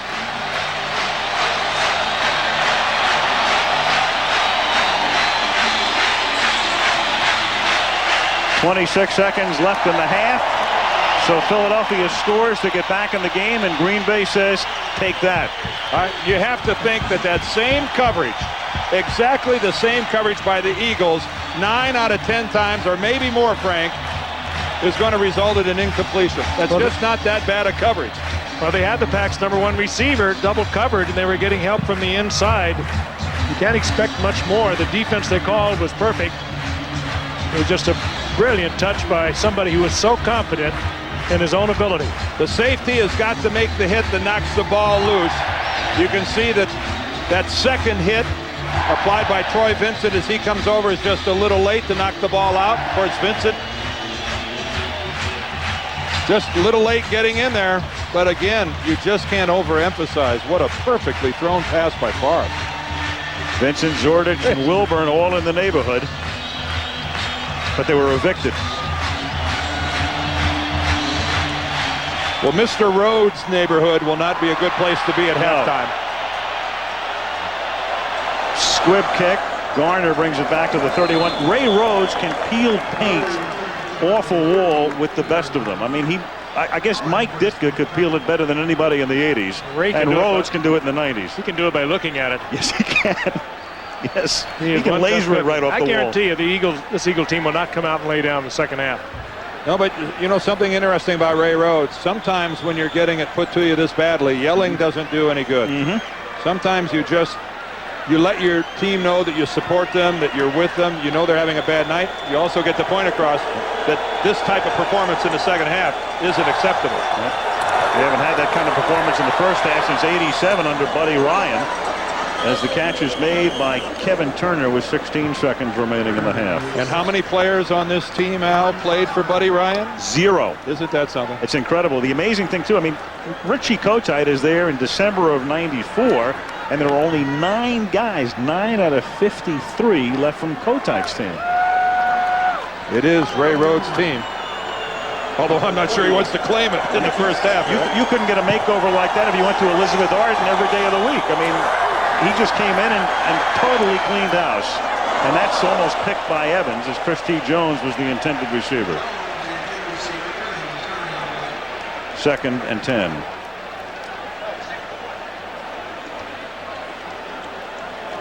Rodney coming off a game in which he was absolutely sensational last week against the Redskins in the first half. The Eagles struggling in the second half, but pulling that game out 17-14. 11 seconds left. Eagles actually with a 3rd and 1 here after the 9-yard gain to Turner. So if you're not looking for the first down, you got to air it out if you're Rodney Peete at this point. And he'll attempt to, and he throws to the sideline, and that's intercepted. It's intercepted by Corey Dowden out of Tulane. And it gives Green Bay a chance, if they so desire, to launch one into the end zone. Well, we might get a look at Brett's strong arm if they throw one up down towards the end zone, looking for the foul. Well, last year we said the Eagles had 16 turnovers, or the Packers created 16 turnovers, 16 takeaways all year. They already have 10 in 6 quarters this season.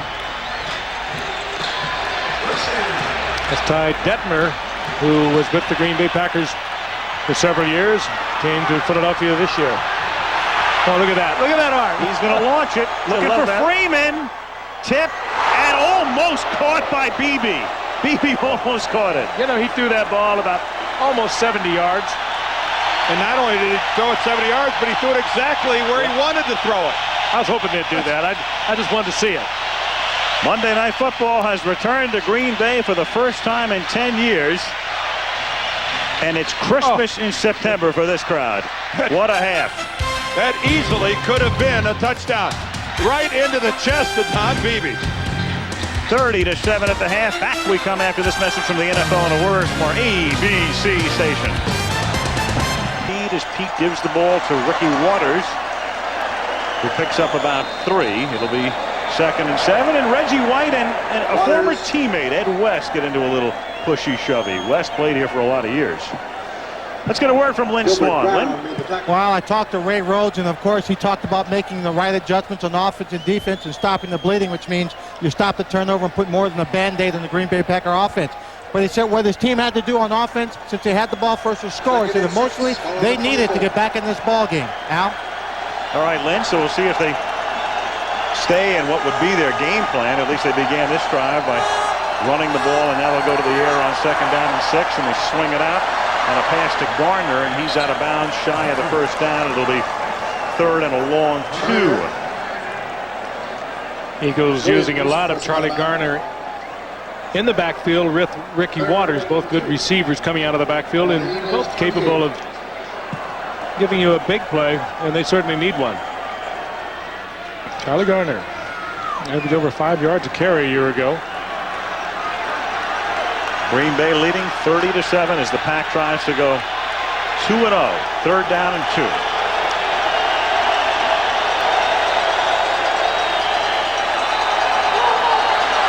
Pete into traffic, tried to find Waters, and he was well covered. Mike Pryor in the neighborhood, and Wayne Simmons as well. It'll be 4th and 2. So 3 and out, exactly what Ray Rhodes didn't want to happen to start the second half. I'm sure John Gruden didn't particularly like that read on the part of Rodney Peete. Good coverage on the intended receiver, Ricky Waters. Tommy Hutton averaging 48 yards a kick tonight. Desmond Howard back to receive it.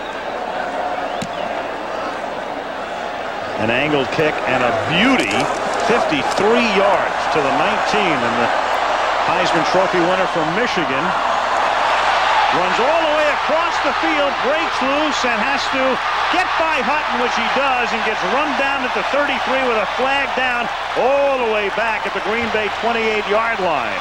There you go, Dan. Little excitement.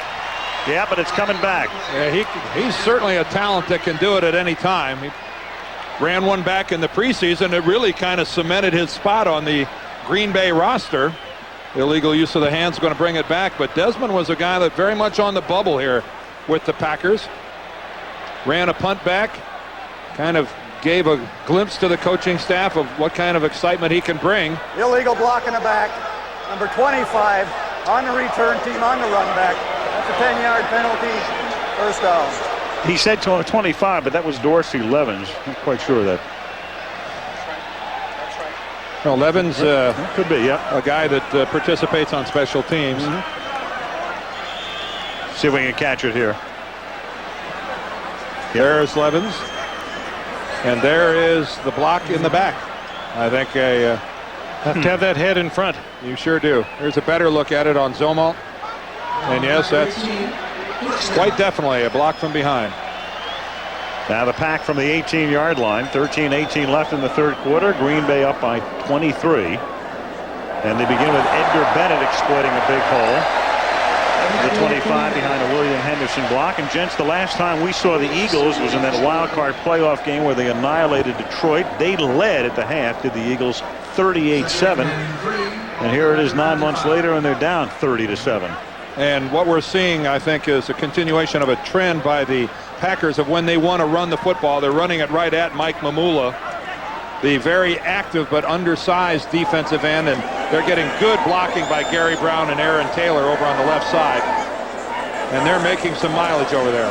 2nd and 3, the fake to Bennett, and Fuller chases far, but his pass is incomplete, intended for Chimura. 3rd and 3. Mamula had a pair of sacks last week. He was their #1 draft choice last year, and this guy is excitement in the defensive end position, but he doesn't have a lot of lead in his pants at 252 pounds. And if you are going to run the football, William Fuller is not the guy you go after. You go after Mamula on the far side. And these linebackers behind him, Thomas, good pass defender, a lot of speed. He's only 220 pounds. And he usually is lined up behind Mike Mamula, and they have been blowing him out of there also. Favre on 3rd and 3, and it's incomplete, and there's a flag as Edgar Bennett says, hey, come on. That was held, and the official said you were. By James Willis. So instead of a punt, we're going to be picking up the first down. Pass interference. Number 50 on the defense. That's the first down. James Willis, the former Packer, not complaining about it.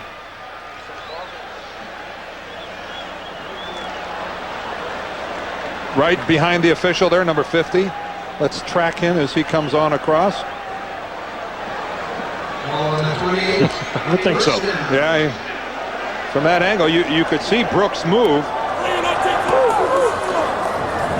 Far from the 28, trying to set up a screen or whatever develops. Mamula's still after him. Yeah, and finally gets him, but Brett gets back to the 30-yard line for a 3-yard gain, and Red Hall delivers a blow. Brett gets up, and he's really after Bernie Kukar. He thought that Mamula was late in landing on him. This crowd, I think, being just a little overprotective. Red Hall from the front, Mamula from behind. How team get away from this first charge of Mamula, though? Nothing dramatic, just a little slide. His feet are so quick back there. All right, now watch. From the left comes Hall. We'll take a look at it after this play. It is 2nd down and 8. Here is Bennett. And another hole big enough to send him to the 40 and a 10-yard gain and a first down. Little quick draw, really effective. Here's the conclusion of that last play. Let's watch Brett Favre as he comes up on the scramble. From the left will come Red Hall. From behind is Mamula. All right, there's both of them get there about the same time, and really, that's, you know, quarterbacks wear shoulder pads too and a helmet. They're allowed to get hit. I don't think that's anything to get excited about, but the crowd certainly did. 1st and 10 from the 40. Here's Levens. Nothing happening. Loss of 2. Red Hall breaks the play up with 11 minutes to go in the 3rd quarter in Lambeau Field, site of Monday Night Football for the first time since September of 1986, when the Bears came in and beat him 25-12 on a night that I recall is the night Tim Lewis ended his career with a spinal injury. Budding career nipped by an injury to a very fine defensive back for the Packers. One guy I know for sure was here then. He's the backup quarterback for the Green Bay Packers. Jimmy Mack. There he is. There he is. On the left. 2nd and 12. And Bennett, who went over 1,000 yards last year, up to the 46-yard line to make it 3rd and 4. Same play, just a little drop back on the part of Favre, like he's going to drop and throw the ball quickly, and he just slides it in there to Bennett. Been quite effective. Straightaway zone blocking. Now watch him. He'll go back like he has the ball. The little fake that at least rivets the secondary for a moment. Doesn't have any impact on the defensive line. 3rd and 4 now. Green Bay at its own 46. Packers leading by 23, and they give it to Henderson, and the blocking fullback busts the tackle and picks up a first down to the 40-yard line. Boy, what's that old phrase we say about San Francisco? Yes. So many weapons. And Gary Brown was one of the weapons that time, the left tackle. And we've got a player down and injured. But it is known as a pancake. That's number 50, James Willis, their middle linebacker, down on the field. But Gary Brown, the guy in there because Ken Rutgers is still back. Take a look at him at the bottom of your screen. That's moving the pile, my friends. But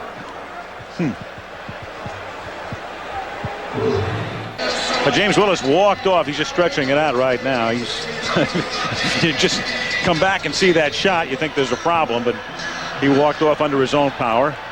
And they work on him, and Joe Kelly takes his spot at middle linebacker as the Pack resumes its drive at the Philadelphia 40-yard line, and Favre gives the ball to Bennett. Picks up 2.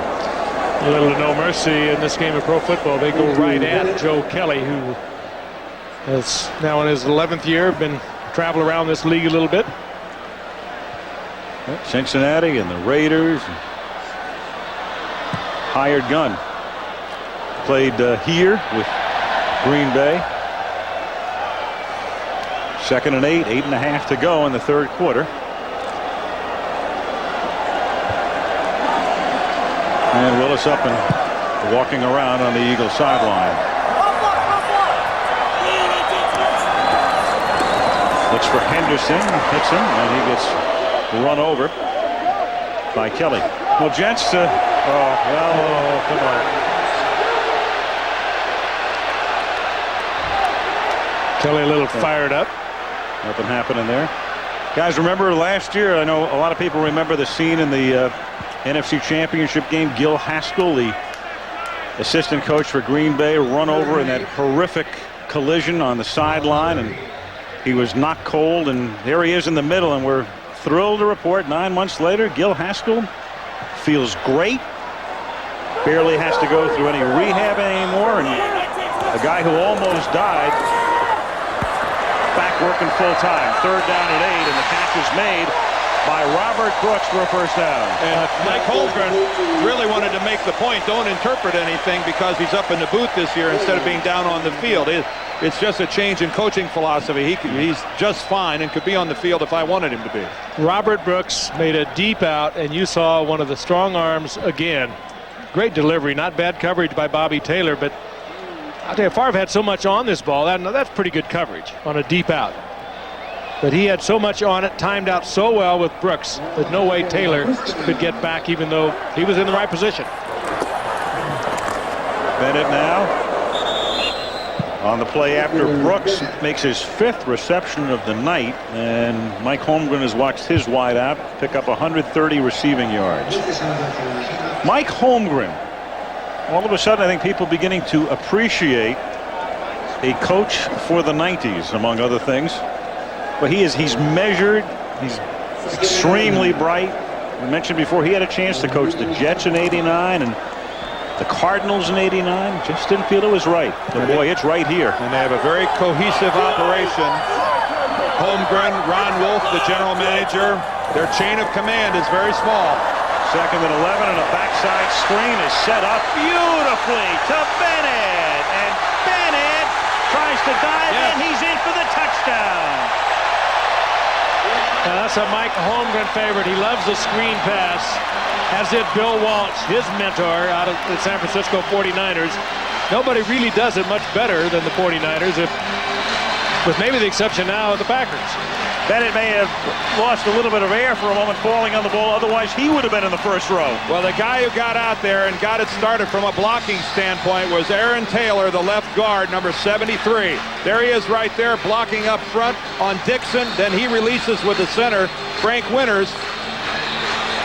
And there's the block on Zordich by Taylor. Winters goes on downfield. It's just a beautifully executed play. And Bennett just finishes off the last 4 yards by himself. Chris Jackie tacks on one more. 6:14 left in the third quarter. The Green Bay Packers trying to tell the country they are for real. And who's to argue? 37-7. I'm a believer.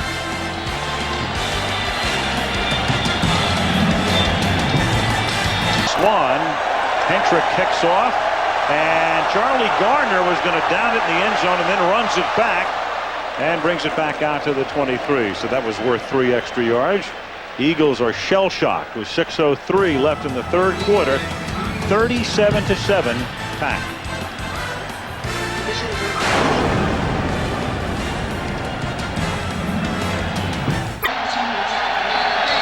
Lambeau Field rocking. Green Bay here taking on unbeaten San Diego. Waters up to the 28-yard line. Here is our credential fact tonight. Irving Fryer, a member of the Philadelphia Eagles, and last week a recipient of a touchdown pass from Rodney Peete. Irving, in his 13th year, he's now caught TD passes thrown by 13 different passers, and that ties an NFL record for touchdown receptions from most different, and we say passers because you have other guys beside quarterbacks throwing it to him. So Irving Fryer, who caught one last week from Rodney Peete, lining up here on the 3rd and 4, And Pete under pressure and is lucky that wasn't picked off, and Sean Jones can't believe he dropped it. That was Doug Evans coming in front of the corner, and Rodney just had to get rid of it. And almost got it picked off. Crowd salutes the Packer defense. They saluted the offense tonight. They saluted the special teams. It's a 21-gun salute tonight. Well, sometimes as a quarterback, you have to get rid of it, but there are better ways to get rid of it than throwing it right into the pile. That was a pretty amateurish get rid of by Pete. Flag is thrown after the kick leaves the foot of Hutton and is fair caught by Howard at the 31-yard line. So penalty back up at the 38. All-time sack leader with 157 in his 12th season. Still looking for the very coveted ring. The eligible man downfield. And Ineligible lineman downfield, number 55 of the kicking team. It's a 5-yard penalty, still 4th down. they can kick it again. Ray Farmer is the guy, rookie out of Duke. Well, we'll be back at Lambeau Field on the 14th of October. Green Bay will make 3 appearances on Monday Night Football this year. Tonight, of course. And then the 49ers here, and then at Dallas the 3rd Monday in November. In a reinstallment of another installment, rather, of last year's NFC Championship game. And a game the Packers will very much want to measure themselves against the Cowboys. Hutton. It's a 42-yard kick to the 34-yard line. Desmond Howard tries to turn the corner and can't. Tackled at the 38-yard line by Jason Dunn. Nice play by Dunn at tight end. He's got a future at linebacker. 4:51 left in the 3rd. Munster, Jack, I mean, what do you do? Well, I think you start with a size. I mean, when you go buy a hat, don't you? Are you assuming that it's one cheesehead fits all? No, I don't think so. As Bennett picks up 8 yards here, Brian Dawkins makes the tackle. And you go for a wedge, or do you go for the full round? Right. So, you know, there's the wedge look. Right. Which, of course, was a very fashionable haircut. And then do you wear the wedge with the pointy end forward? Sure. You could wear it, you know, with the side facing you. The one thing I'd like to have that franchise on number 4 up here. That's the Ralph Lauren look right there. Well, yeah, it's a designer cheesehead. But look at that. Now, there is a different shape altogether. I'm starving. That's a baseball cheesehead. 2nd and 2. And a Monday Night Football cheesehead. We love it. We love it. With the maple leaf. 2nd and 2. And this is Henderson for a first down. I think a lot of people around the country remember that story last year, and it's a true story. A guy gets in a small plane crash and claims that the cheesehead saved his life. I'm flying home with a cheesehead tonight. Oh, you've met my pilot. Okay. Oh man! See, look at that. There we have children's cheeseheads. Holmgren cheesehead. Oh, put it back down. There we go. You guys are checking out the cheese. Green Bay is quietly just having their way with Philadelphia defensively. There. Well, Philadelphia right now saying, I don't want the cheese anymore. I just want out of the trap. Yeah, well, they're going through Philly's defense like it's Swiss cheese. 1st and 10 from the 44 with 3:20 to go in the 3rd. And Henderson, the fullback, pulls ahead for about 4. Green Bay came in here tonight. If you weren't with us earlier, they were nervous, a little shaky. Brett Favre at the very beginning of the game was overthrowing, underthrowing, bouncing around in the pocket. Boy, when they settled down, they looked like the team so many people expect them to be. Well, Frank, so many weapons, so many legitimate offensive players of a big-time caliber. 28 touchdowns, 2 interceptions in his last 9. We showed you what it was after 8. 25 and 2. Counting tonight. Bennett swings to the outside and close to a first down. And you know, Kenny Wolf, if you could put that back up again, folks. You know, this is something you just don't gloss over. This. These are staggering numbers by just staggering numbers by Brett Favre, that he has matured to the point where he can deliver on something like this. 28 touchdowns and only 2 interceptions during his last 9 regular season games. The other thing for quarterbacks, Dan, this is his 63rd consecutive start. That's the kind of durability he has. And remember, tonight he started 0 for his first 5. So he's 17 for his last 26, and here's another first down. But if you're a Jet fan, it has to kill you to think, and people who follow it closely can remember the 91 draft. Ron Wolf is back with the Jets working under Dick Steinberg, and they loved Favre, and the Jets tried to trade up in the draft to get to Favre, and they had the pick after Atlanta. So Atlanta takes Favre, the Jets have to take Browning-Nagel, and then Wolf comes here, and the first thing he does when he hires Holmgren is goes after Brett Favre and gets him from Atlanta. And that's how close Favre came to being a New York Jet. And of course, only 3 players remaining from when he came here, Dan, 5 years ago. That's how they have revamped this franchise. Bennett. And they do it as a team. And when I say they, I'm talking about Ron Wolf and Mike Holmgren. They run this thing jointly when it comes to personnel. Mike has an awful lot of input, and this is as smooth a running of a franchise as you will ever find, the way Wolf and Holmgren get along. Right. I say something about owners. They don't have one here. No, it's owned by the community of Green Bay, and the stockholders might live across the street, might live down in Milwaukee, and they have a Harley-Davidson riding coach running this operation. Third quarter winding down. It's 2nd down and 9. And they give it to Levens. And then the irony of ironies, gents, is that Ron Wolf, who's been in football a long time, meets Mike Holmgren for the first time when Holmgren's an assistant in San Francisco. Wolf's with the Jets. The two of them go to a Brett Favre workout when he's at Southern Mississippi, and that's the first time they met. 3 years later, Wolf hires Holmgren. They get Favre, and hello. That's rich. But they also had the foresight to stay with him. When they brought him in, he was one wild quarterback. That's the end of 3 in Green Bay. All packed, 37-7, and Monday Night Football returns after this from our ABC stations. That wins the prize. A cowboy cheese hat and a tie as we start the 4th quarter. Yeah, he looks like he'd wear it too. Can you imagine? He'd be wearing a clip-on cheese tie. 3rd and 5 as Dorsey Levens swings to the outside, and he picks up a first down. Darrell Boykin makes the tackle. Start the 4th quarter. Packers on top 37-7. All over Green Bay. Those are lights on somebody's roof, and look at the logo lower left of the sign. From the Goodyear Blimp, Stars and Stripes. We find everything. Is that somebody's roof? Yep. Oh no, that's a blimp. And the blimp providing that shot of Lambeau Field. What a lot of work they've done on this since 1989. All the skyboxes now completely circling the stadium. Look at the flash bulbs going on. This looks like a rock concert going on. Green Day in Green Bay. First down from the 12 as this is William Henderson taking it to the 5-yard line. It'll be 2nd down and 3. Hey, this drive started at the 38-yard line. Packers 38-yard line. It's been totally on the ground. That's humiliating.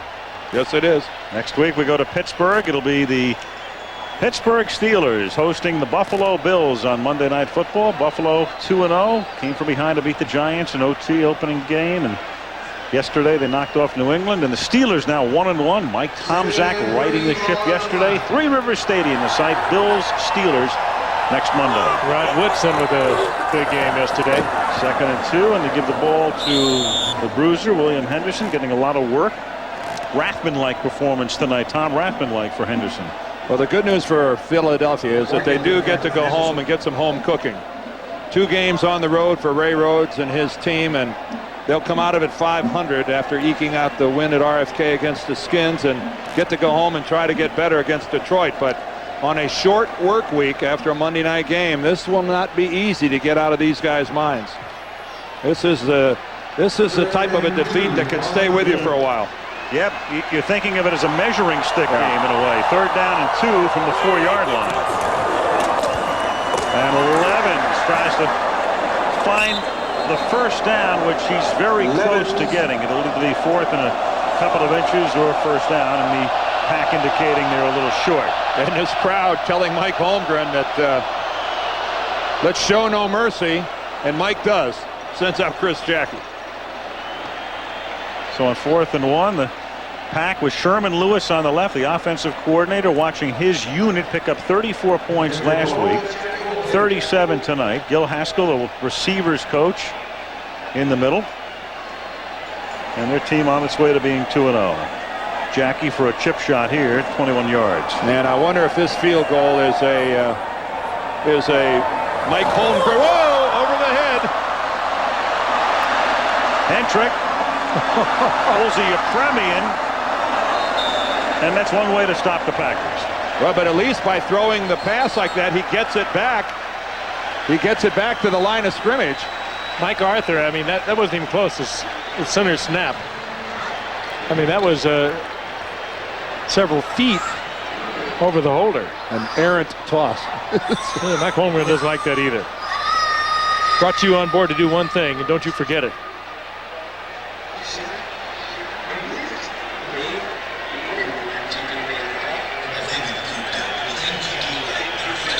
Not even close. Green Bay is mortal, but they still lead by 30.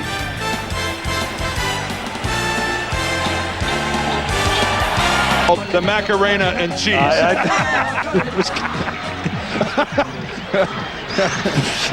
we all had a hand in that. No one wants to claim it.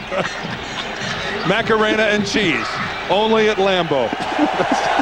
We would hope. The Eagles begin from their own 3. Packer fans want more. Yeah. Ricky Waters has to scramble out of the end zone up to the 5-yard line. He's tackled by Kuntz. The new Ricky Waters, he's a little heavier. He's up there around 227 pounds or so. He says he didn't plan on gaining the weight. He just started working with weights. His lifestyle has changed a lot. He's become a very spiritual young man. Says he's much more focused. Had a very disappointing night thus far with that key fumble early on.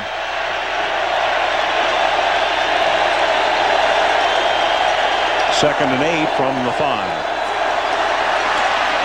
Pete airs it out, but nobody there. Too far, intended for Irving Fryer. And Irving Fryer was wide open. Rodney Peete knows it. Boy, that's not a little misfire, Frank. He overthrew him by 5 yards. And you get a little antsy when you're throwing out of your own end zone. And it also looks like a throw by a guy who doesn't have a great deal of confidence in where the ball is going. So the backup Ty Detmer, the former Packer.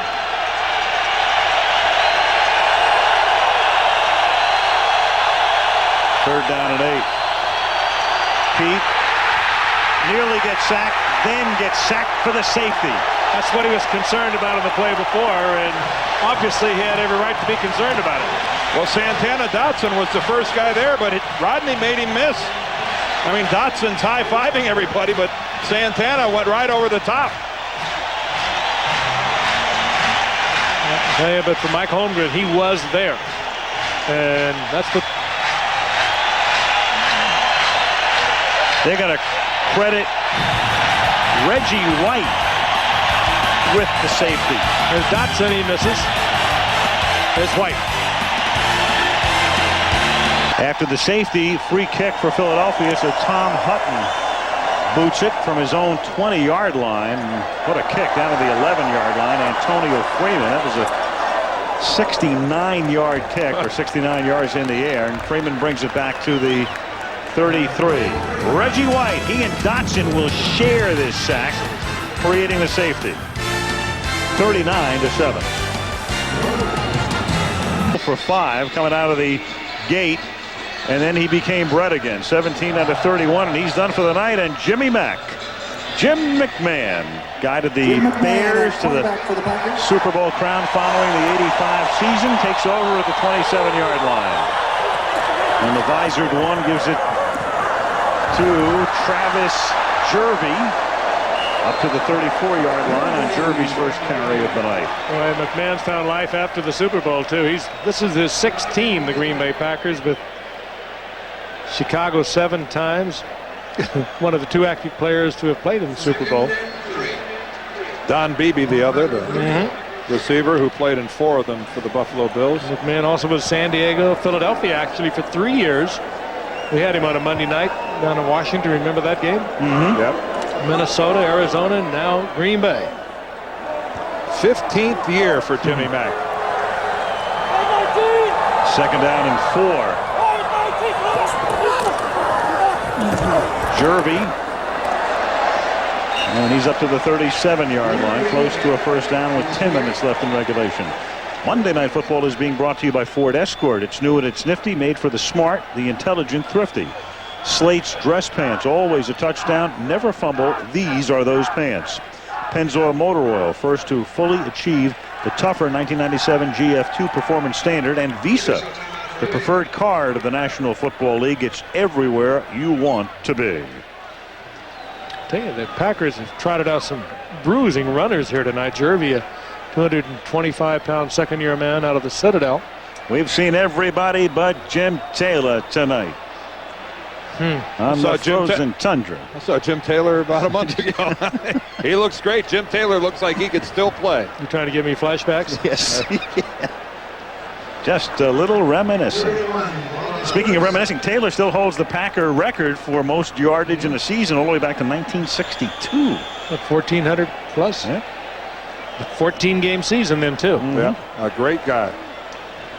Moderately tough, too, huh, Frank? That would extrapolate to what, 1,600 yards for the day? That's not bad. Bart Starr. Oh, he looked for some linebackers to run over. Oh, he did. Or bite him or something. He actually bit Sam Huff. Well, he was just so happy to get. He was just so happy to get to hit somebody other than having to take on Nitschke in practice. Levens picks up the first down on 3rd and short. Let's face it, butting heads with Ray Nitschke every day in practice would put anybody in a bad mood. Well, you talk about a big-time Ring of Honor. Yes, sir. Every name that pops up. Willie Davis, one of the great people. Willie and I toured Vietnam together. See, a lot of teams. 60s. A lot of teams have their Ring of Honor, which is a lot of players. This is the Packer/Hall of Fame Ring of Honor. Every name we've looked at so far is in the Hall of Fame. Yep. Speaking of rings, and look at this. The Horns used to commute from Chicago. I was going to say speaking of ringers, but never mind. First down from the 39-yard line. The great Paul Hornung. They used to say about Paul Hornung, he could make going down to the town to get a loaf of bread. Could be exciting. Well, Frank, we talked about you in the frozen tundra back in 1967. And in fact, to prove it, I'm Frank Gifford. Here in Green Bay, You're they not. explained the world champion Packers with a single word: work. Coach Vince Lombardi says that those who seek success in pro football must never stop working for it. Over and over, the men of Lombardi are drilled to do everything the right way. Teams that meet the Packers know that while they may play even with Green Bay for a while, as soon as they make a mistake... How come you had your hands in your pocket? Was it gold? our archives have everything. This is Levens. Who fumbles the football. It's loose, but the Pack gets it back as Jervy covers up at the 40. Frank, did you really do that in the parking lot, or was that done in New York and they put that in the background? I did it for NFL Films, and I remember I went in to see Vince Lombardi that particular day, and I forget what year it was, but he said, you know, I'm really getting tired of this. And as the first clue I had that he was thinking of getting out of the game, and which he ultimately did, and of course was out for 2 or 3 years before he went down to Washington. Vince, of course, was my coach for 7 years with the Giants. He came there in 1954 and left in 1959 or 1960. What vintage was that, Frank? What year was that? I don't know. It was a good-looking coat, though, wasn't it? I saw you wear it last winter. I couldn't tell whether it was color or black and white in that weather. 3rd and 3 from the 46-yard line. Levens again. And he's close to a first down before 60,666. And that tonight is a new Lambeau Field record. Not that, I guess, you know, they have every seat completely sold out as a season ticket and a waiting list forever. So I guess they've somehow figured out a way to squeeze a couple of more people in tonight. I think they finished construction on some of those new luxury boxes in the corner of the end zones. And this being the first home game this year, they got to try them out and add to that record attendance. You know, guys, if this were any other stadium, I think, in the country, with this kind of score, 39-7, a little less than 7 minutes to go in the game, there'd be a lot of empty seats. There would be. You're there right. are none. That's a good observation, Frank. You're right. Everybody is still here. That's going to make it fun getting to the airport, isn't it? I'm sure the Eagles are thrilled that they have all stayed to watch this debacle. Well, they've waited a long time. The Packers last appearing on Monday night at home in '86, and then the team didn't play very well for a number of years. Holmgren brought them back. In the last couple of years, we've had Green Bay, but on the road at Chicago twice and at Kansas City. And here tonight and back here on the 14th of October again. Long time. The Packers last appearing on Monday night at home in '86, and then the team didn't play very well for a number of years. Holmgren brought them back. In the last couple of years, we've had Green Bay, but on the road at Chicago twice and at Kansas City. And here tonight and back here on the 14th of October against San Francisco. Hentrick to kick.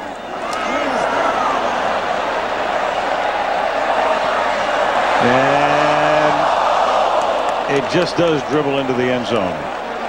So 6:33 remaining in the fourth quarter in Green Bay, where the Packers lead 39-7.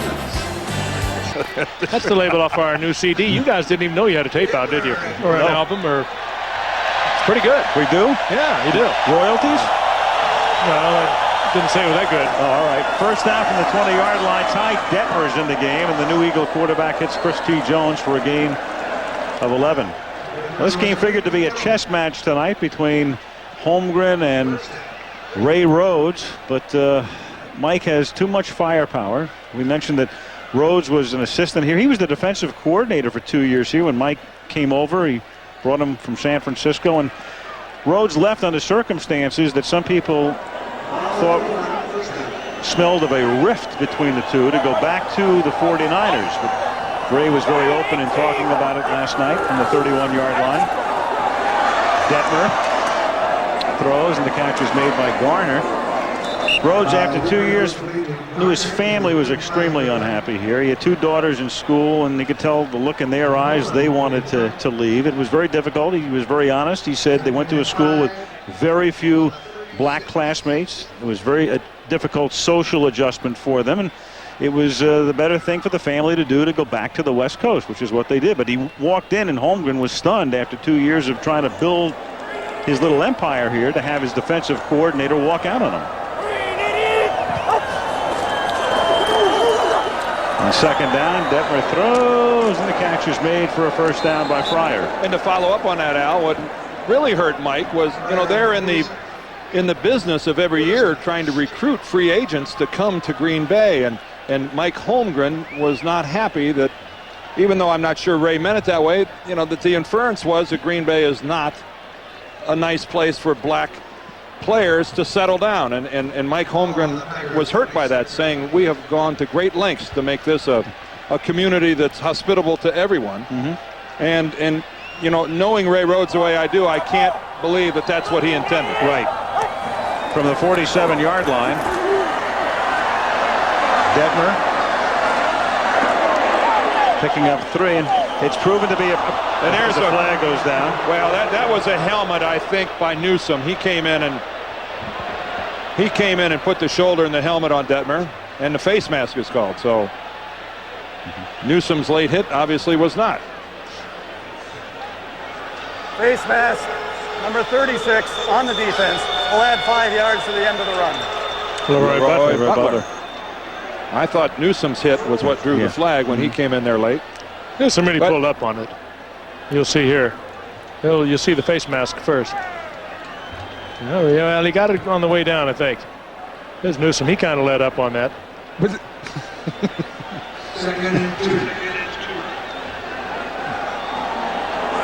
4:25 now remaining, there's the hit at the end. Detmer throws, and that's broken up. And Dan, the bottom line to follow up on the Rhodes situation and any inference that people have is that a guy like Reggie White comes here, loves it.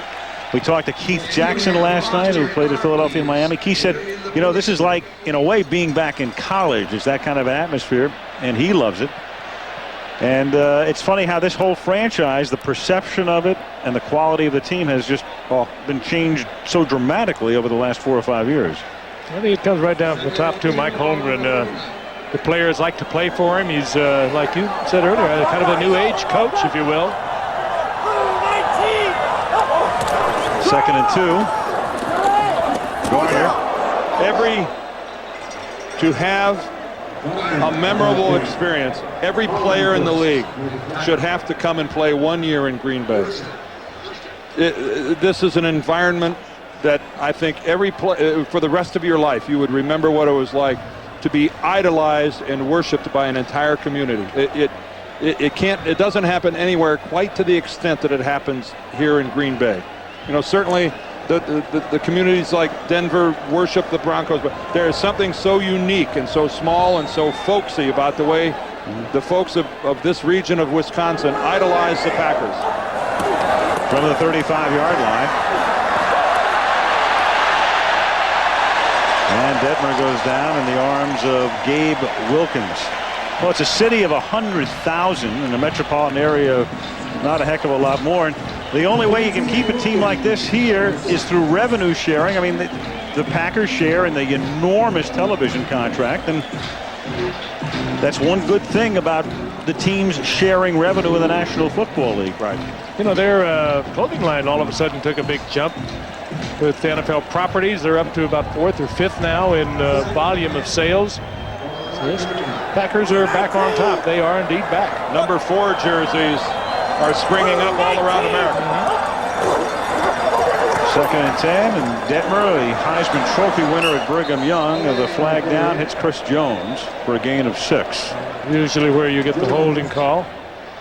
Now, you know how you're talking about revenue sharing. Now, the one plus for the Packers is that because they don't have an owner who has a lot of cash tied up in this club and has debt service and everything else. Illegal use of hands. Number 73 on the offense. Hands to the face. That's a 10-yard penalty. Still 2nd down. Just take these two teams right here, for instance. You know, Jeffrey Lurie paid $185 million for the Eagles. You know, he has debt service and he has a lot of money tied up that he has to get a return on that money. The Packers certainly are not in that position. They don't have a debt service. They don't have anyone that they have to pay dividends to. They are a break-even operation. That's all they have to do. They just can't lose money.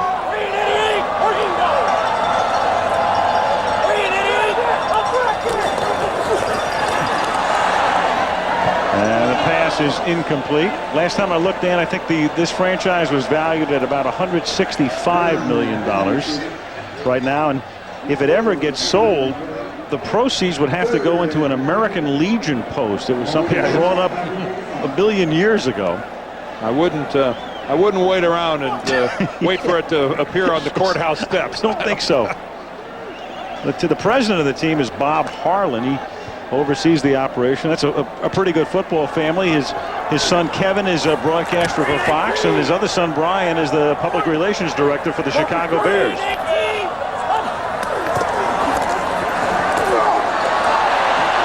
Detmer throws, and Garner is out of bounds at the 32-yard line. Pretty good piece of work by Detmer, the former BYU player, and who Ray Rhodes really wanted because he knew him when he was up here. And 2 years ago, Detmer was here, and he knew the offense when he brought him in. It wouldn't be educating a quarterback to back up Rodney Peete. In fact, he brought him in to make a run of Rodney Peete's job. Detmer, you look at Rodney Peete. Randall Cunningham, last year's starter, now retired. 4th and 8, and Detmer throws, and laying himself out for it is Ingram. Mark Ingram reaching for it as if it was a consequential play, laying himself out, and you open yourself up and become very vulnerable when you make a catch like that. Former Giants #1 pick from 10 years ago into the Miami Dolphins, and actually Detmer threw this ball well.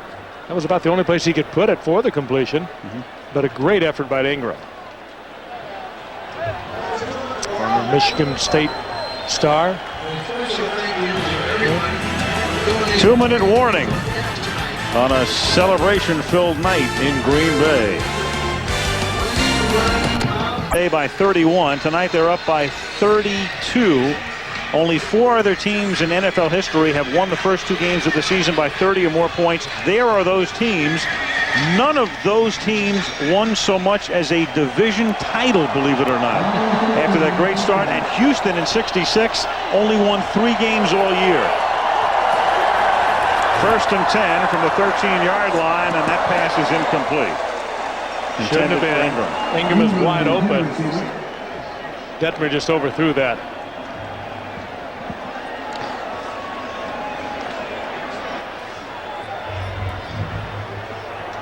It'll be a long night flying back to Philadelphia. Eagles coming in with high hopes. Opening day win over Washington. Rodney P with a great first half, but that was about it.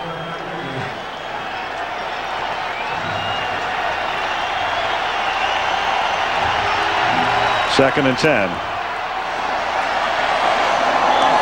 Chris T. Jones takes it to the 8. Coming up on Sunday on ABC Sports, Robbie Gordon and 11 of the world's top drivers meet in Michigan. Final challenge in the International Race of Champions.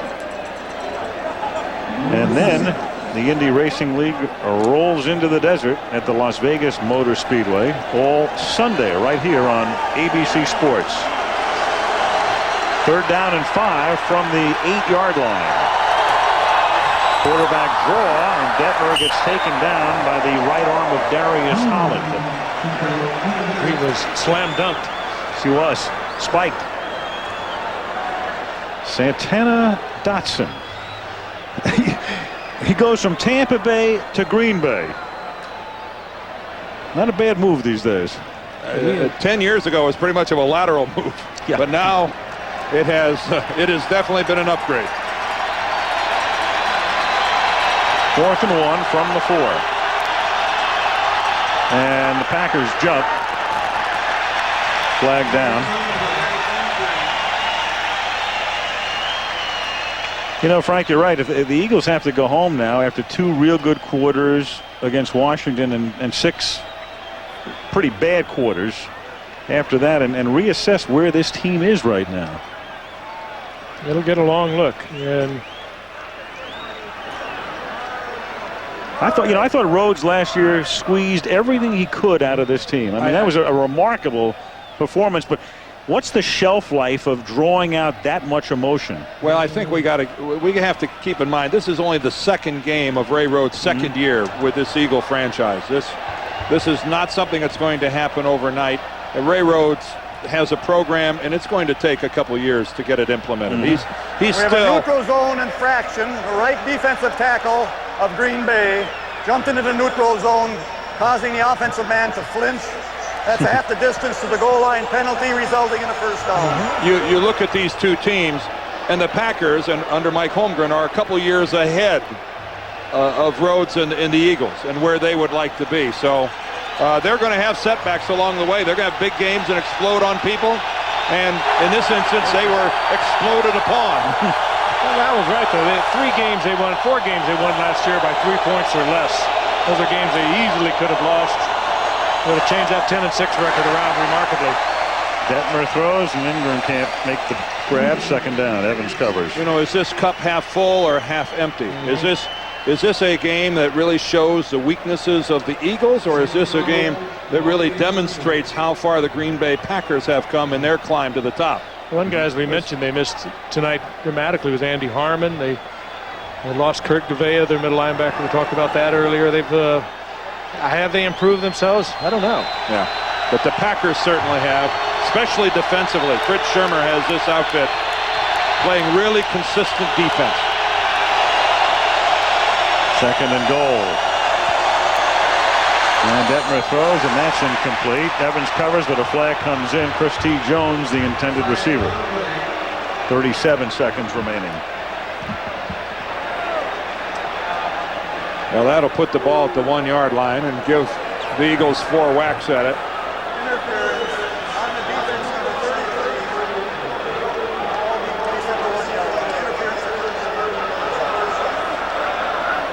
Oh, do we see it? Yeah. A little early hit there by Doug Evans. Well, when this one is over, Minnesota and Green Bay will share the top spot in the NFC Central. And Philly, Dallas, and Washington will all be 1-1 atop the NFC East, and that is not caught by Jimmy Johnson. The other Jimmy Johnson. This Jimmy Johnson has actually been in the National Football League longer than the other Jimmy Johnson has been a coach in the National Football League.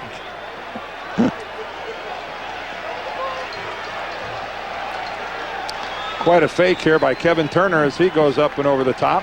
Saw that last week with Emmitt Smith. Almost lost him. Detmer wise, though, to throw that away. It's first down. Didn't take any risks with it.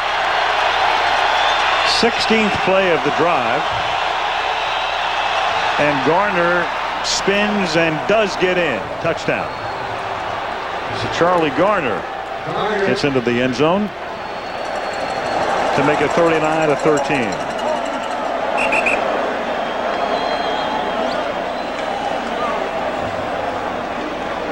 You look at the fact that the Packers have scored 39 points. You know, I think back over the game, I think of 2 drives that could have been kept alive, but there were dropped passes. The Eagles were, the Packers were in a position here in the fourth quarter to stuff it in the end zone. Instead, Mike Holmgren elected to go for a Jackie field goal, and the snap was over his head. They came out of there with no points. This easily could have been a game where the Packers were in the mid-40s or even low 50s. And of course, they got way away from their offense. The offense they feature is really a short, high percentage passing game as much as a running game. They've kept it totally on the ground here in the second half. If you picked us up late in the first quarter, Robert Brooks at the receiving end of that 3rd and 8 play, and into the stands he goes.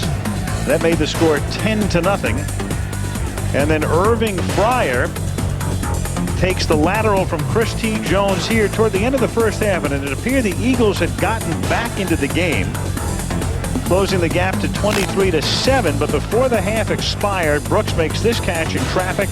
Pack led at the half by a score of 30-7. And then Brett Favre, before he came out of the game, hits Edgar Bennett on that backside screen as Green Bay did everything right tonight to make it 37-7, and it's right now 39-13 as Philadelphia goes for 2 after the Garner touchdown. And Detmer to Garner, who is open. It's incomplete, and he reaches down for his knee. I know one thing, guys, after watching and listening to this festival here tonight, you think of great home field advantages around the NFL, and immediately you think of places like Mile High Stadium and places over the years that have built up a real statistical advantage for their hometown club. I think the home of the cheese here is fast becoming just one of those places. Speaking of the big cheese, there he is, our producer, Ken Wolf.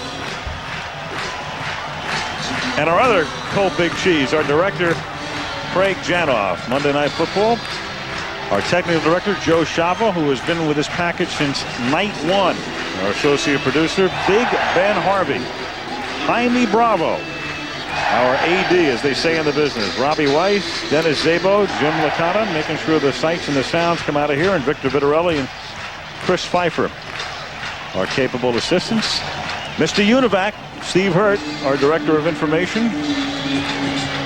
And all the gang. Kim Bauer up here with us this year. Our statistician, George Hill. And our spotter, Malibu, Kelly Hayes. A little onside kick coming up. Now, new concern for the Philadelphia Eagles. Charlie Garner limped off, holding his knee. Green Bay takes it at the 38 as Jeff Thomason comes up with the football. You might remember before the 1995 season, Charlie Garner had knee surgery. So another concern for the Philadelphia Eagles as they wing their way home.